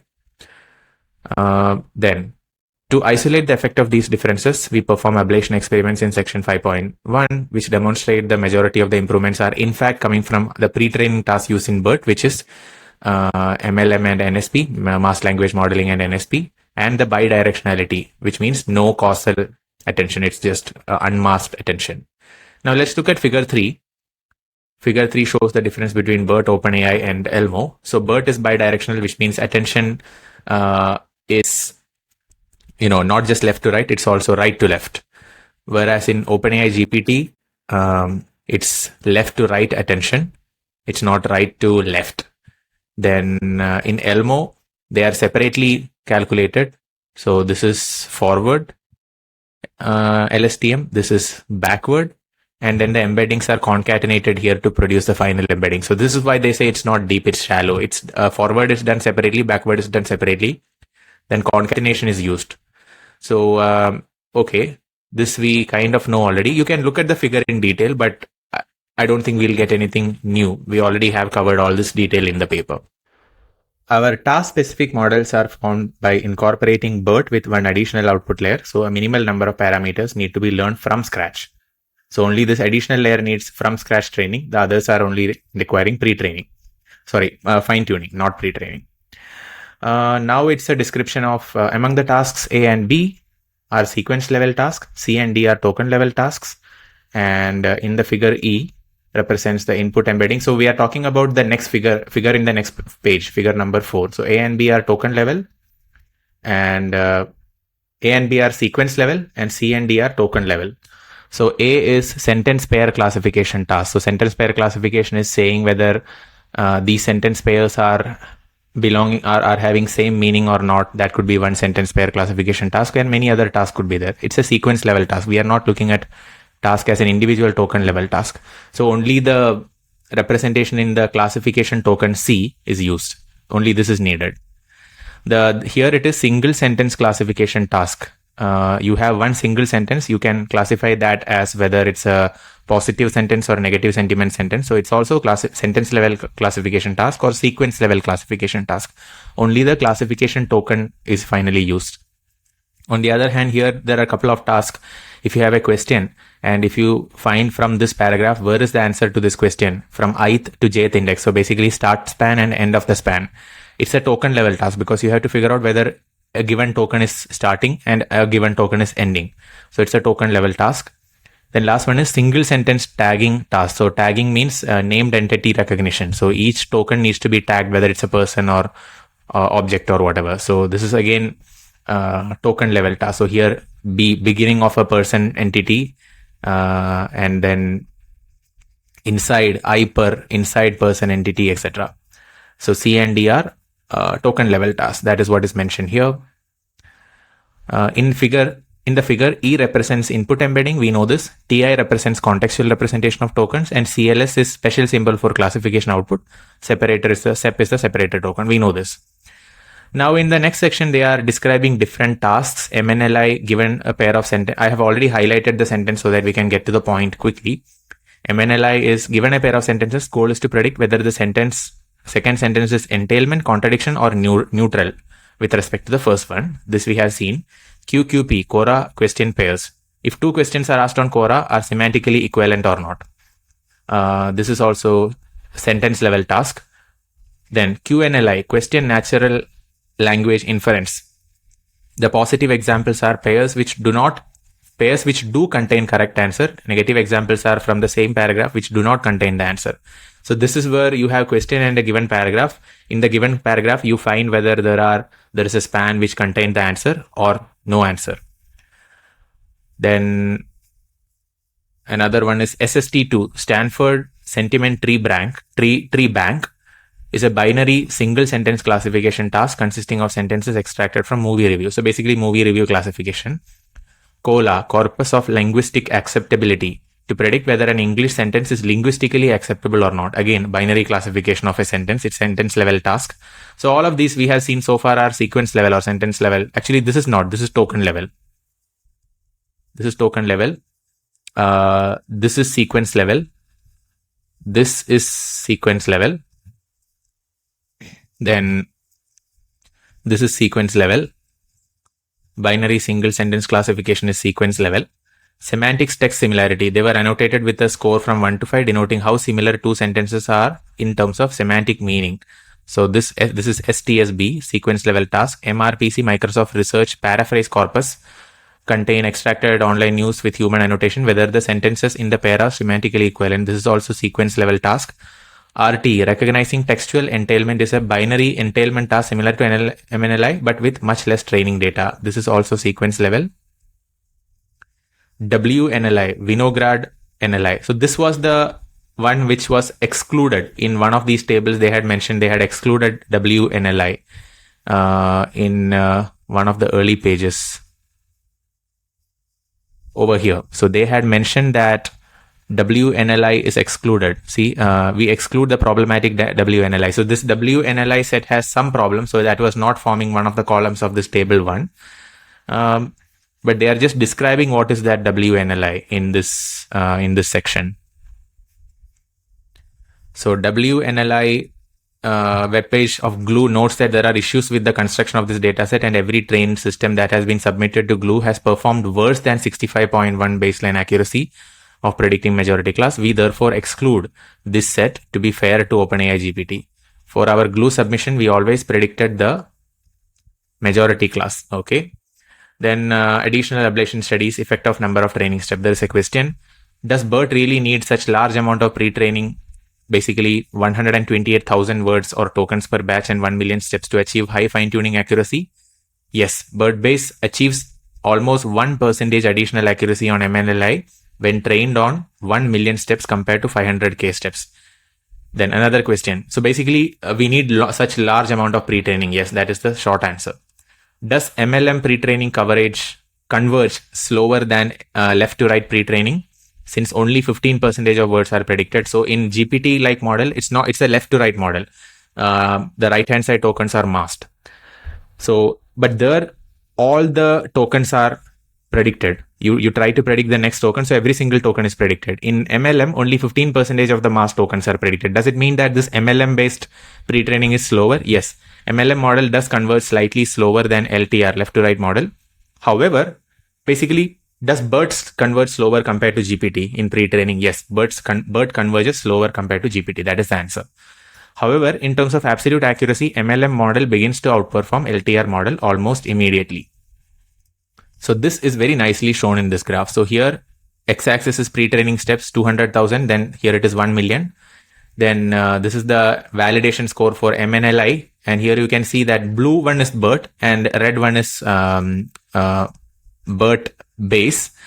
And here you can see that, so blue one is BERT based with masked language model.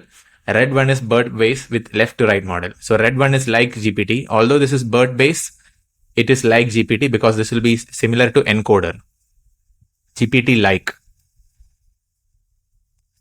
This one is like BERT.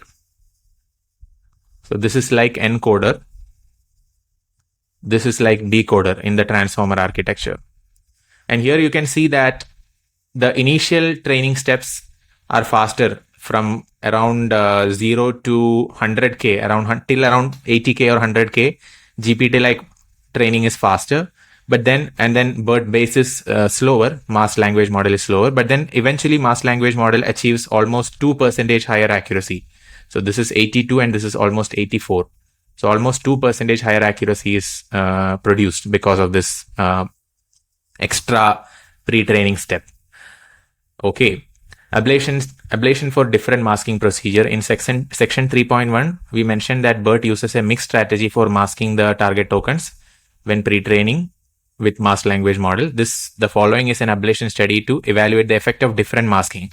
So by mixed masking, we mean 15% are selected for masking. Out of that, 80% is actually masked, 10% is not masked, 10% is changed to be a completely random token.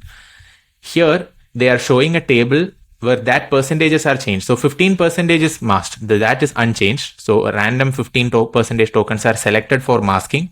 But out of that 15%, 80% are actually masked, 10% remain the same, 10% are random. Or another experiment which they conducted is 100% are masked, 0% is same or random.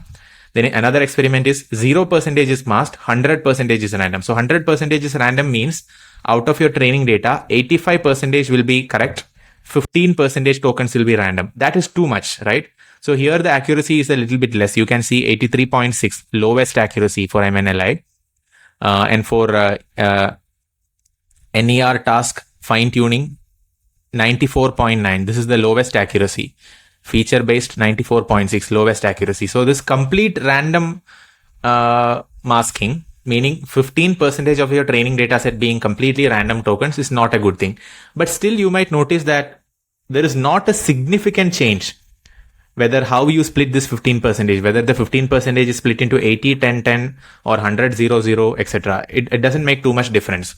So the results are presented in table 8. In table, mask means we replace target token with mask. R&D means random, same means same. The numbers in the left part of the table represent probabilities of the specific strategies used in MLM. We understand the table. From the table, it can be seen that fine-tuning is surprisingly robust to different masking strategies. However, as expected, using only mask strategy was problematic when applying the feature-based approach to NER, whereas only mask is this 100%. So 100% for feature-based NER, which is this guy, 94%. This is the lowest. So if all 15% of tokens are masked, then for feature-based NER, named entity recognition, it's a problem. Because in named entity recognition, in fine-tuning task, there is no mask available. So if you're masking 100% of the token, the model will struggle to learn. So I think we are at the end of the paper. That's it. There is no more page.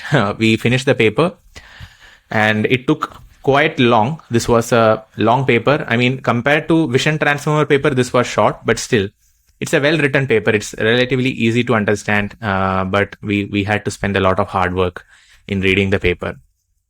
So we can wind up. I hope you're feeling very satisfied. Let me just stop my screen sharing. So that brings us to the end of the BERT paper. I feel so good because now I probably am going through this paper end to end for the third time. And of course, I feel very tired. It was very tiring to record. It was very tiring to read it word by word, but it definitely fills me with some kind of satisfaction. I'm feeling very good at the end of it. So I hope you are also equally tired just by listening to me go through the paper. If you have been reading the paper by printing it and reading side by side, I'm pretty sure you are also equally mentally drained. But it's like going to the gym, right? You go to the gym and you work out and you are tired, but then you feel dopamine rush later. Reading papers are also like that. It's kind of like going to a mental gym. You get a dopamine rush later, not immediately. So I'm feeling very satisfied indeed. I hope you can read the happiness from my face. Some things which I observed for myself is I felt like rushing through the supplementary section, the appendix section, that maybe because I had read through it already before, so I just wanted to rush through it a little bit. So I know that I was a bit rushed in the appendix section, but the good thing is appendix section's details were already covered in the main paper part, so I don't think you have missed out anything. I'll try to, whenever I feel the need for rushing in the future for paper reading sessions, I'll try to just take a break and I'll try not to rush.